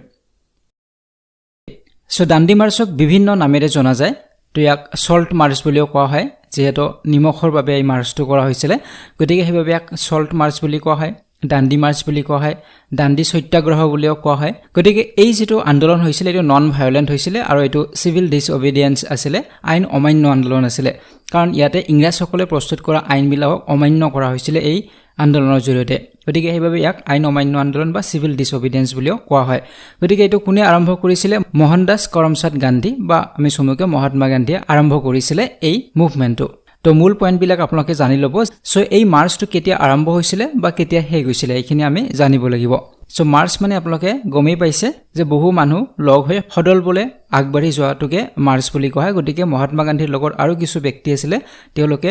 এঠাইলৈকে মাৰ্চ কৰিছিলে গতিকে কোন ঠাইলৈকে গৈছিলে কিয় গৈছিলে সেইবিলাক আমি আলোচনা কৰিম গতিকে কেতিয়া গৈছিলে 12 মাৰ্চ 1930 1930 চনৰ 12 মাৰ্চত ষ্টাৰ্ট কৰিছিলে আৰু 1930 চনৰে 6 এপ্ৰিল তাৰিখত তেওঁলোকে সেই নিৰ্দিষ্ট স্থানত গৈ পাইছিলে তো এই মাৰ্চটো কিহৰ বাবে কৰা হৈছিলে তো এই মাৰ্চটো কৰা হৈছিলে যে সেই সময়ত ব্ৰিটিছ গভৰ্ণমেণ্টে সল্টৰ ওপৰত টেক্স লগাইছিলে নিমখৰ ওপৰত টেক্স লগাইছিলে আৰু নিমখটো ইসেনশিয়াল সামগ্ৰীৰ ভিতৰত পৰে যেটো বস্তু আমাৰ সদায় দৈনন্দিন জীৱনত প্ৰয়োজন হয় গতিকে তেনে ধৰণৰ সামগ্ৰীবিলাকৰ ওপৰত যেতিয়া টেক্স লগোৱা হয় তেতিয়া যথেষ্ট ক্ষতিকাৰক হয় যেহেতু নিমখ আমাৰ ভাৰতবৰ্ষতে উৎপাদন কৰিব পৰা গৈছিলে যিবিলাক কোষ্টেল এৰিয়া আছে তাত নিমখ উৎপাদিত হয় গতিকে ইণ্ডিয়াত প্ৰস্তুত কৰা বস্তুৰ ওপৰতে টেক্স লগোৱা হৈছিলে গতিকে সেইভাবে এটা আন্দোলন হিচাপে এই মাৰ্চটো কৰা হৈছিলে তো এতিয়া আমি জানিব লাগিব এই সল্ট সত্যাগ্ৰহ বা দাণ্ডি মাৰ্চৰ কাৰণ কি কিয় এই মাৰ্চটো কৰা হৈছিলে সো অলৰেডি আমি কিছু কথা জানিলৈ যে টেক্স লগোৱা হৈছিলে সল্টৰ ওপৰত সেইভাবে এই মুভমেন্টটো কৰা হৈছিলে সো 1882 ত সল্ট এক্ট এখন ইন্ট্ৰোডিউস কৰা হৈছিলে ব্ৰিটিছ গভৰ্ণমেণ্টে তেওঁলোকে ইন্ট্ৰোডিউস কৰিছিলে গতিকে উল্লেখ কৰা আছে the 1882 salt act gave the British a monopoly on the collection and manufacture of salt গতিকে এই একখনৰ মতে অকল ব্ৰিটিছ গভৰ্ণমেণ্টেহে কোষ্টেল এৰিয়াবিলাকৰ পৰা সল্ট কালেক্ট কৰিব পাৰিব বা তাৰ পৰা ম্যানুফেকচাৰ কৰিব পাৰিব নিমখ উৎপাদিত কৰিব পাৰিব ইয়াৰ বাদে আৰু কোনো ব্যক্তিয়ে কৰিব নোৱাৰে বা ভাৰতীয়সকলে কৰিব নোৱাৰে যদি কৰে এটো ইলিগেল হ'ব তেনে ধৰণৰ এই একখনত উল্লেখ কৰা আছিল 1882 ৰ সল্ট একখনত তো ইয়াৰ উপৰিও ইয়াতে টেক্স কিছু লগা হৈছিল ইণ্ডিয়ান সকলে যদি নিমখ খাব বিচাৰে তেতিয়াহলে তেওঁলোকে টেক্স দিব লাগিব কিনিব লাগিব আৰু যদি কোনোবাই এই একখন ভায়োলেট কৰে তেতিয়াহলে এটো এটা ক্ৰিমিনেল অফেন্স হ'ব বুলিও কৈছিল গতিকে সেই সময়ত নিমখ ফ্ৰীলি এভেইলেবল আছিল যিবিলাক কোষ্ট আছিল কোষ্টেল এৰিয়াবিলাকত এভেইলেবল আছিল নিমখ কিন্তু তথাপিও ইণ্ডিয়ান সকলে ব্ৰিটিছৰ পৰা কিনিব লগা হৈছিল আৰু ফোৰ্স কৰা হৈছিল যে আপোনালোকে কিনিবই লাগিব টেক্স দিবই লাগিব গতিকে সল্ট টেক্স হিচাপত ইয়াতে প্ৰায় 8.2% টেক্স লগা হৈছিল আৰু সকলোৱে ব্যৱহাৰ কৰিবই লাগিব কাৰণ হেতু এটা এসেনশিয়াল প্ৰডাক্ট হয় গতিকে ইয়াৰ ফলত কি হৈছিল যিবিলাক আমাৰ ইণ্ডিয়ান ফৰেষ্ট পিজেন্ট বিলাক আছিল তেওঁলোকৰ যথেষ্ট ক্ষতিকাৰক হৈছিল সো এই সময়তে গান্ধীজীয়ে ভাবিলে যে ইয়াৰ এটা প্ৰটেষ্ট কৰিব লাগিব আৰু সেই সময়ত মহাত্মা গান্ধী পূৰ্ণ স্বৰাজ বিচাৰিছিল কমপ্লিট ইন্ডিপেন্ডেন্স বিচাৰিছিল যে ভাৰতবৰ্ষত আমাৰ কমপ্লিট ইন্ডিপেন্ডেন্স লাগিব পূৰ্ণ স্বৰাজ আমাক লাগিব তেনে ধৰণৰ এটা ডিমান্ড কৰা হৈছিল ব্ৰিটিছ চৰকাৰক গতিকে যদি এনে ধৰণৰ এটা মাৰ্চ কৰা যায় এই মাৰ্চটোৰ জৰিয়তে কি কৰা হ'ব সকলোবিলাক যিমানবিলাক দুখীয়া দৰিদ্ৰ ব্যক্তি আছে সাধাৰণ ব্যক্তি আছে সকলোবিলাককে এই আন্দোলনৰ এটা পাৰ্ট কৰিব পৰা যাব কাৰণ নিমখটো সকলোকে প্ৰয়োজন হয় সকলোৱে তাৰ টেক্স দিব লগা হৈছে গতিকে সকলোৱে এই আন্দোলনত ভাগ ল'ব তেনে ধৰণৰ এটা ভাৱ আছিল মহাত্মা গান্ধীৰ গতিকে সেইভাবে তেওঁ এই মাৰ্চটো কৰাৰ বাবে সিদ্ধান্ত লৈছিল আৰু ইয়াৰ জৰিয়তে আমি পূৰ্ণ স্বৰাজ পাব পাৰো বুলি তেওঁ এটা কল্পনা কৰিছিল গতিকে সল্ট সত্যাগ্ৰহ কেতিয়া আৰম্ভ হৈছিল 12 মাৰ্চত আৰম্ভ হৈছিল আৰু তেওঁলোকে কলৈকে যাত্ৰা কৰিছিল দাণ্ডি নামৰ এখন ঠাইলৈকে তেওঁলোকে যাত্ৰা কৰিছিল দাণ্ডি ক'ত আছে দাণ্ডি আছে গুজৰাটৰ এখন কোষ্টেল ভিলেজ হয় সেইখনলৈকে তেওঁলোকে যাত্ৰা কৰিব গতিকে তেওঁলোকৰ গন্তব্যস্থান আছিল দাণ্ডি 12 মাৰ্চত তেওঁলোকে আৰম্ভ কৰিছিল যাত্ৰা আৰু কেতিয়া গৈ পাইছিল 6 এপ্ৰিল তাৰিখত গৈ পাইছিল 1930 আৰু হেদিনাখনে সল্ট যিখন এক্ট আছিল ব্ৰিটিছ গভৰ্ণমেণ্টৰ সেই একখনটো ভায়োলেট কৰিছিল গতিকে 12 মাৰ্চ 1930 তেওঁ আৰম্ভ কৰিছিল যাত্ৰা তেওঁৰ লগত 80 সত্যাগ্ৰহী আছিল মানে তেওঁৰ সাপোৰ্টাৰ আছিল গতিকে গোটেইবিলাক একেলগে যাত্ৰা আৰম্ভ কৰিছিল আৰু তেওঁলোকে কোষ্টেল ভিলেজ দাণ্ডিলৈকে তেওঁলোকে যাত্ৰা আৰম্ভ কৰিছিল তো দাণ্ডি ক'ত আছে গুজৰাটত আছে এইবিলাক মনত ৰাখিব লাগিব গতিকে তেওঁলোকে প্ৰায় 390 কিলোমিটাৰ তেওঁলোকে যাত্ৰা কৰিছে আৰু খোজকাঢ়ি গৈছে গতিকে 390 কিলোমিটাৰ খোজকাঢ়ি গৈ তেওঁলোকে দাণ্ডি ভিলেজখন পাইছিল ক'ৰ পৰা তেওঁলোকে যাত্ৰা কৰিছিল সবৰমতী আশ্ৰমৰ পৰা সবৰমতী আশ্ৰম ক'ত আছে আহমেদাবাদত আছে গতিকে আহমেদাবাদৰ সবৰমতী আশ্ৰমৰ পৰা তেওঁলোকে 390 কিলোমিটাৰ গৈ গুজৰাটৰ দাণ্ডি ভিলেজলৈকে গৈছিল গতিকে এই যোৱাৰ সময়ছোৱাত বিভিন্ন আৰু ভিলেজ পাইছিল সেই ভিলেজবিলাকত তো ৰাতি আছে তাত ভিলেজাৰ্ছ বিলাকে তেওঁলোক খাদ্য যোগান ধৰিছে তেনেদৰে তেওঁলোকৰ লগত আকৌ কিছু ভিলেজাৰ্ছ লগ হৈছে গতিকে যাত্ৰা কৰাৰ সময়ত 80 জন তেওঁলোকৰ লগত আছিল কিন্তু পিছত আকৌ বাঢ়ি গৈ আছে যেতিয়ালৈকে দাণ্ডি ভিলেজখন পাইছে তেতিয়ালৈকে বহুত তেওঁৰ লগত আৰু সমৰ্থক আছিল গতিকে ইয়াত উল্লেখ কৰা আছে thousands of satyagrahis and leaders like Sarojini Naidu joined him গতিকে তেওঁৰ লগত হাজাৰ হাজাৰ সত্যাগ্ৰহী যেতিয়া জইন হৈছিল যেতিয়ালৈকে দাণ্ডি ভিলেজখন পাব আৰু তাৰ লগতে সেই সময়ৰ উল্লেখযোগ্য লিডাৰ সৰোজিনী নাইডু এই মাৰ্চত যোগদান কৰিছিল গতিকে এনেদৰে যাত্ৰা কৰি আহি তেওঁলোকে চিচৰ পাইছিল কেতিয়া 5 এপ্ৰিল তাৰিখত পাইছিল গতিকে তাৰ পিছৰ দিনা ৰাতিপুৱা মহাত্মা গান্ধীয়ে এই কোষ্টেল এৰিয়া দাণ্ডি তালৈকে গৈছিলে আৰু তেওঁ সাগৰৰ পৰা পানী লৈ এটা পাত্ৰত পানী লৈ সেইবিলাক বয়েল কৰিছে আৰু বয়েল কৰি তেওঁ সল্ট প্ৰস্তুত কৰিছিলে নিমখ প্ৰস্তুত কৰিছিলে কাৰণ আপোনালোকে জানে সাগৰৰ পানীত অলৰেডি নিমখ থাকে গতিকে যেতিয়া পানীখিনি গৰম কৰা হ'ব তেতিয়া যিখিনি পানী এভাপৰেট হৈ উৰি গুচি যাব জলীয় বাষ্প হৈ উৰি গুচি যাব তলত কি থাকিব নিমখখিনি থাকিব গতিকে তেনেদৰে নিমখ প্ৰস্তুত কৰিছিলে মহাত্মা গান্ধীয়ে এই সি চলত আৰু তাৰ পিছতে কি হ'ল যিখন সল্ট এক্ট আছিল সেইখন ভায়োলেট কৰা হৈছিল কাৰণ তাত নিমখ বেলেগ কোনো প্ৰস্তুত কৰিব নোৱাৰে অকল ইংৰাজসকলে পাৰিব তেনেধৰণৰ একখনত উল্লেখ কৰা আছিল গতিকে আপোনালোকে পইণ্টবিলাক মনত ৰাখিব কেতিয়া আৰম্ভ হৈছিল কেতিয়া শেষ হ'ল কিমান কিলোমিটাৰ আহিছিল এই গোটেইবিলাক কথা মনত ৰাখিব এতিয়া সেই সময়ত ইংৰাজসকলৰ ভাইসৰয় আছিল লৰ্ড ইৰুইন আছিল এটো মনত ৰাখিব গতিকে তেওঁ এই আন্দোলনটো একেবাৰে কন্ট্ৰোল কৰিব পৰা নাছিল কাৰণ হাজাৰ হাজাৰ ব্যক্তি তাত জড়িত হৈ পৰিছিল সল্ট প্ৰস্তুত কৰা আৰম্ভ কৰিলে সকলোৱে আইন অমান্য কৰা আৰম্ভ কৰিলে গতিকে লৰ্ড ইৰুইনৰ কোনো উপায় নাছিল এই আন্দোলনটো বন্ধ কৰাৰ বাবে গতিকে তেওঁ যথেষ্ট সমস্যাত পৰিছিল আৰু সেই সময়তে মহাত্মা গান্ধীক মাতি তেওঁ এখন পেক্ট সাইন কৰিছিল এখন চুক্তি কৰিছিল সেইখনকে কোৱা হয় গান্ধী ইৰুইন পেক্ট বুলি কোৱা হয় গতিকে সেই চুক্তিখনত কি কৰা হৈছিল এই আন্দোলনটো বন্ধ কৰিবলৈ কোৱা হৈছিল মহাত্মা গান্ধীক আৰু এই কথাখিনিও কোৱা হৈছিল যে তেওঁলোকে সল্ট এতিয়া ডমেষ্টিক ইউজৰ বাবে যিমান সল্ট লাগে তেওঁলোকৰ ঘৰত ব্যৱহাৰ কৰাৰ বাবে সকলোৱে নিজে নিজে প্ৰস্তুত কৰিব পাৰিব তেওঁলোকে ব্যৱহাৰ কৰিব পাৰিব তাৰ বাবে তেওঁলোকক এলাও কৰা হৈছিল টেক্স দিব নালাগে বুলি কোৱা হৈছিল তাৰ উপৰিও বহুতো এই আন্দোলনটোত বা এই মাৰ্চটোত বহুতো ব্যক্তিক এৰেষ্ট কৰা হৈছিল প্ৰায় 60000 মান সত্যাগ্ৰহীক এৰেষ্ট কৰিছিল গতিকে সেই এৰেষ্ট কৰা ব্যক্তিসকলক ঘূৰাই দিব বা তেওঁলোকক ৰিলিজ কৰি দিব তেনে ধৰণৰ কোৱা হৈছিল এই চুক্তিখনত গতিকে এই চুক্তিখনত সাইন কৰিছিল মহাত্মা গান্ধীয়ে আৰু এই যেটো মাৰ্চ বা আন্দোলন আছিল এটো বন্ধ হৈ গৈছিল আৰু এটা কথা মনত ৰাখিব যে গান্ধী ইউৰিন পেক্ট সাইন কৰা হৈছিল এবছৰ পিছত 1931 ৰ 5 মাৰ্চ তাৰিখত সাইন কৰা হৈছিল গতিকে এটো প্ৰশ্ন কৰিব পাৰে গান্ধী ইউৰিন পেক্ট কেতিয়া সাইন কৰা হৈছিল 1931 ৰ 5 মাৰ্চ তাৰিখত গতিকে বাকি আন্দোলনবিলাক যেনেদৰে বন্ধ কৰিছিল নন কোঅপাৰেচন মুভমেন্ট এটো মহাত্মা গান্ধী হঠাতে বন্ধ কৰি দিছিল গতিকে বাকি লিডাৰবিলাক যথেষ্ট বেয়া পাইছিল এই আন্দোলনৰ সময়তো ঠিক তেনে ধৰণৰ হৈছিল বাকি লিডাৰসকলে বেয়া পাইছিল মহাত্মা গান্ধী কাৰণ ইমান দূৰ আগবঢ়াৰ পিছত হঠাতে মহাত্মা গান্ধী আন্দোলনবিলাক বন্ধ কৰি দিছিল গতিকে তাৰ ফলত বাকি লিডাৰবিলাকৰ লগত মনোমালিন্য কিছু হৈছিল কিন্তু পৰৱৰ্তী সময়ত সকলোবিলাক আকৌ ঠিকো হৈ গৈছিল গতিকে যি কি নহওক ইয়াৰ পিছত আমি জানিব লাগিব যে ইয়াৰ ইম্প্যাক্ট কেনে ধৰণৰ আছিল impact of the Dandi March so Dandi মাৰ্চৰ ফলত আমাৰ কি এচিভমেন্ট হল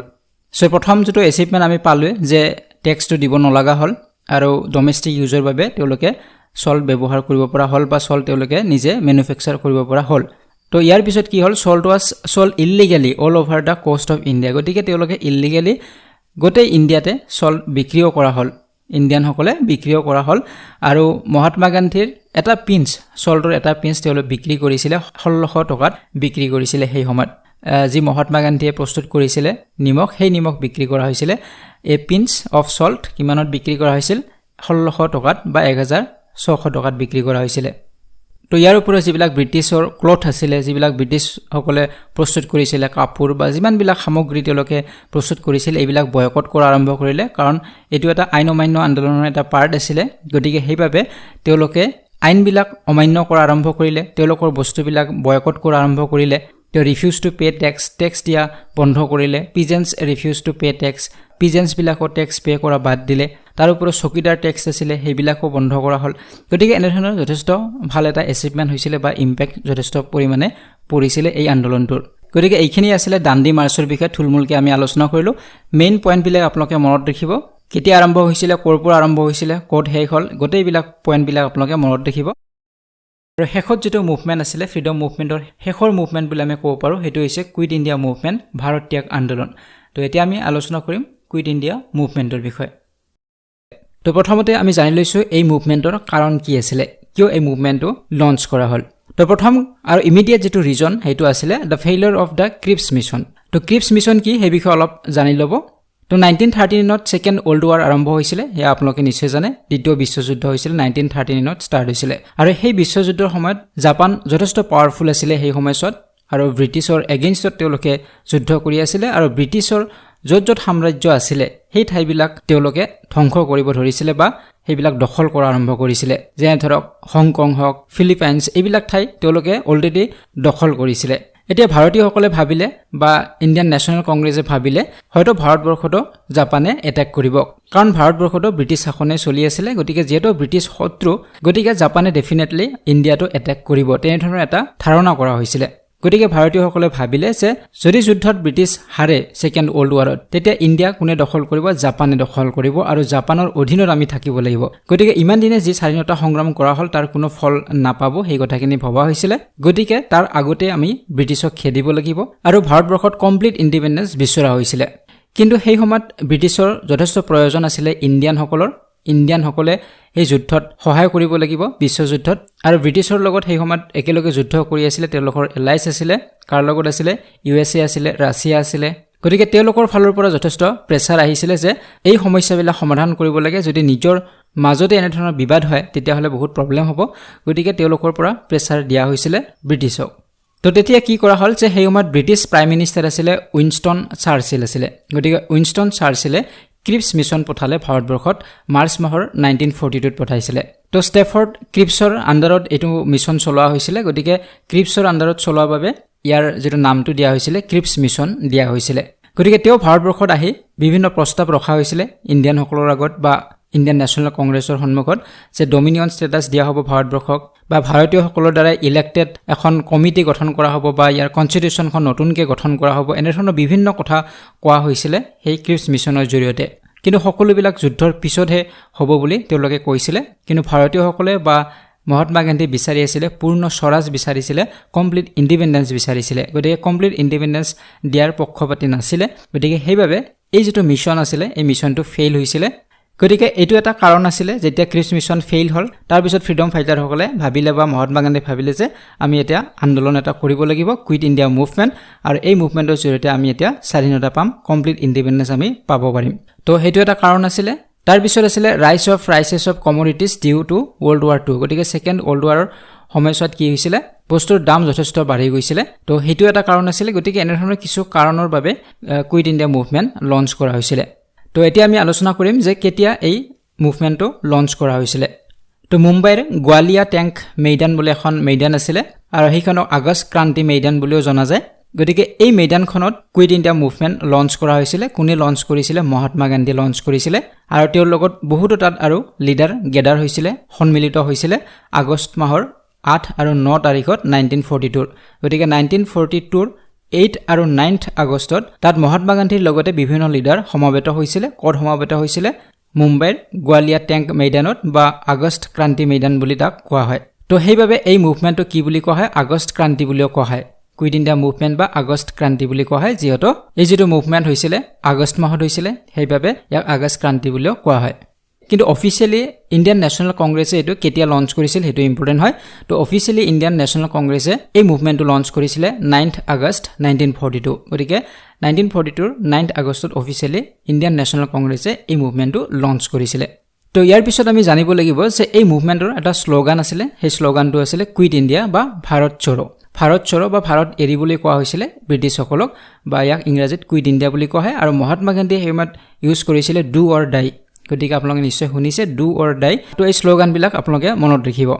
তো মুভমেণ্টটো আৰম্ভ হোৱাৰ আগত 8 আগষ্টত 1942 8 আগষ্টত বম্বেত কুইট ইণ্ডিয়া ৰিজলিউশ্যন এখন পাছ কৰা হৈছিলে। কুইট ইণ্ডিয়া ৰিজলিউশ্যন কোনে পাছ কৰিছিল? কংগ্ৰেছে পাছ কৰিছিল, কংগ্ৰেছ ৱৰ্কিং কমিটিয়ে।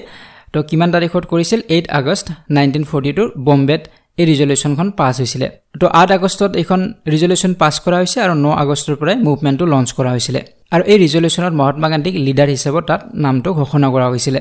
গতিকে আন্দোলনটোৰ কিছু ৰিজলিউশ্যনৰ কথা ইয়াত উল্লেখ কৰা আছিলে। গতিকে কেনেধৰণৰ ৰিজলিউশ্যনছ আছিলে সেই বিষয়ে ইয়াতে কোৱা হৈছে। যেনে প্ৰথমটো আছিলে 1 নম্বৰত আছিলে an immediate end to British rule over India. গতিকে ইমিডিয়েট এণ্ড হ'ব লাগিব, ব্ৰিটিছৰ যি শাসন চলি আছে ভাৰতবৰ্ষত সেইটো যাতে ইমিডিয়েটলি শেষ হয়, সেইটো এটা ৰিজলিউশ্যন তেওঁলোকৰ আছিলে। 2 নম্বৰত কোৱা হৈছে declaration of commitment of the free India to defend itself against all kinds of imperialism and fascism. তো তাত যিমানবিলাক ইম্পেৰিয়েলিজিম আছে বা ফেচিজিম আছিলে তাৰ এগেইনষ্টত তেওঁলোকে কাম কৰিব, সেই বিষয়ে ইয়াতে কোৱা হৈছে, যাতে ইণ্ডিয়া ফ্ৰী কৰিব পাৰে, মুক্ত কৰিব পাৰে।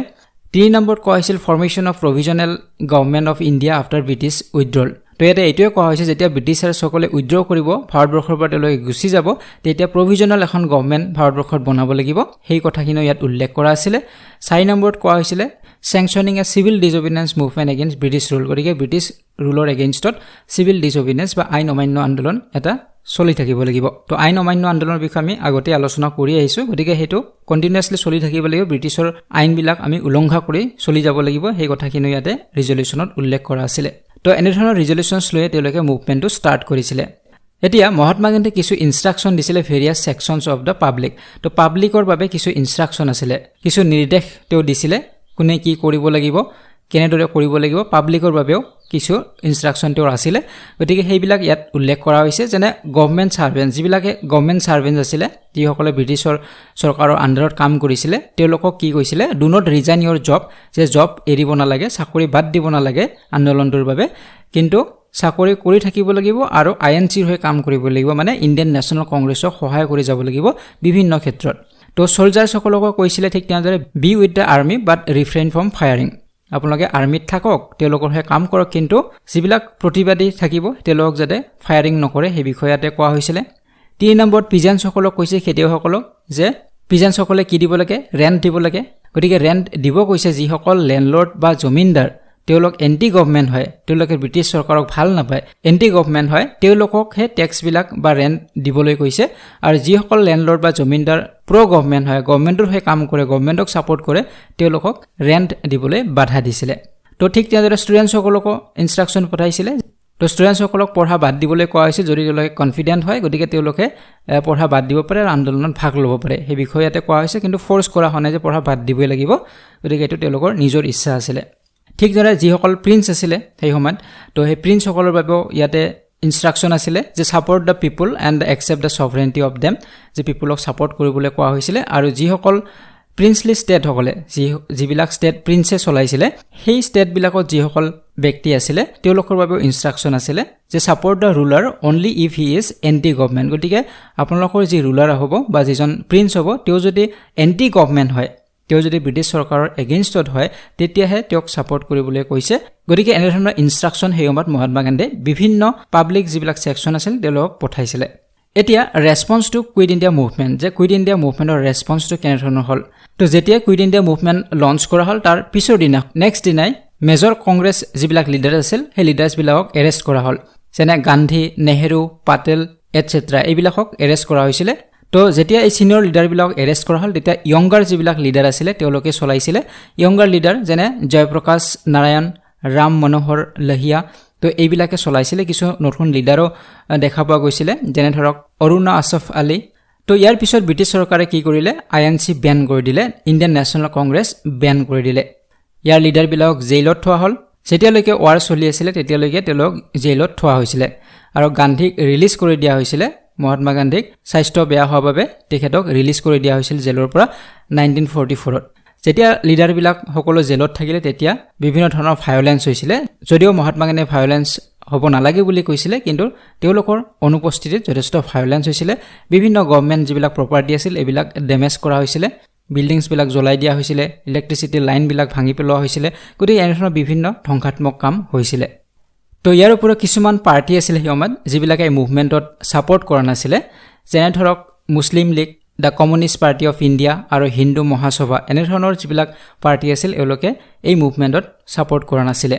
তো মুছলিম লীগে সাপোৰ্ট কৰা নাছিল ইয়াৰ কাৰণটো আছিল মুছলিম লীগে বিচাৰিছিল ব্ৰিটিছসকল যোৱাৰ আগতে পাৰ্টিশন হ'ব লাগে ভাগ হ'ব লাগে ইণ্ডিয়া গতিকে হেতু তেওঁলোকে বিচাৰিছিল সেইভাবে তেওঁলোকে সাপোৰ্ট কৰা নাছিল গতিকে এনেদৰে আৰু বাকি পাৰ্টিবিলাকো সাপোৰ্ট কৰা নাছিল গতিকে মুভমেন্টৰ কিছুমান চিফ এৰিয়া আছিল যেনে ধৰক ইউপি বিহাৰ মহাৰাষ্ট্ৰ মিদনাপুৰ বা কৰ্ণাটক এইবিলাক ঠাইত এইবিলাক চিফ এৰিয়া আছিল এই মুভমেন্টৰ গতিকে এনেদৰে এই মুভমেন্টটো চলিছিল প্ৰায় 10,000ৰ ওপৰত পুলিশ ফায়াৰিঙত ভাৰতীয় লোকৰ মৃত্যু হৈছিল আৰু অৱশেষত এই মুভমেন্টটো শেষ হৈছিল 1944 ত গতিকে প্ৰায় 2 বছৰ সময় এই মুভমেন্টটো চলিছিল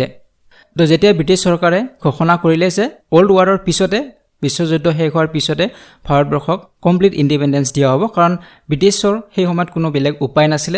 অলৰেডি তেওঁলোকৰ সকলোবিলাক টকা পইচা ধন জন সকলোবিলাক শেষ হৈ গৈছিল এই বিশ্বযুদ্ধত আৰু তেওঁলোকে ভাবিছিল যে এই সময়ত যদি আৰু এটা আন্দোলন কৰি দিয়ে তেতিয়া হলে এনেও ভাৰতবৰ্ষই স্বাধীনতা লাভ কৰিবই গতিকে সেইভাবে তেওঁলোকে ডিক্লেয়াৰ কৰিছিল যে ওল্ড ৱাৰৰ পিছতে ভাৰতবৰ্ষক পূৰ্ণ স্বাধীনতা বা কমপ্লিট ইন্ডিপেন্ডেন্স দিয়া হ'ব গতিকে তাৰ পিছতে মুভমেন্টটো বন্ধ হৈ যায়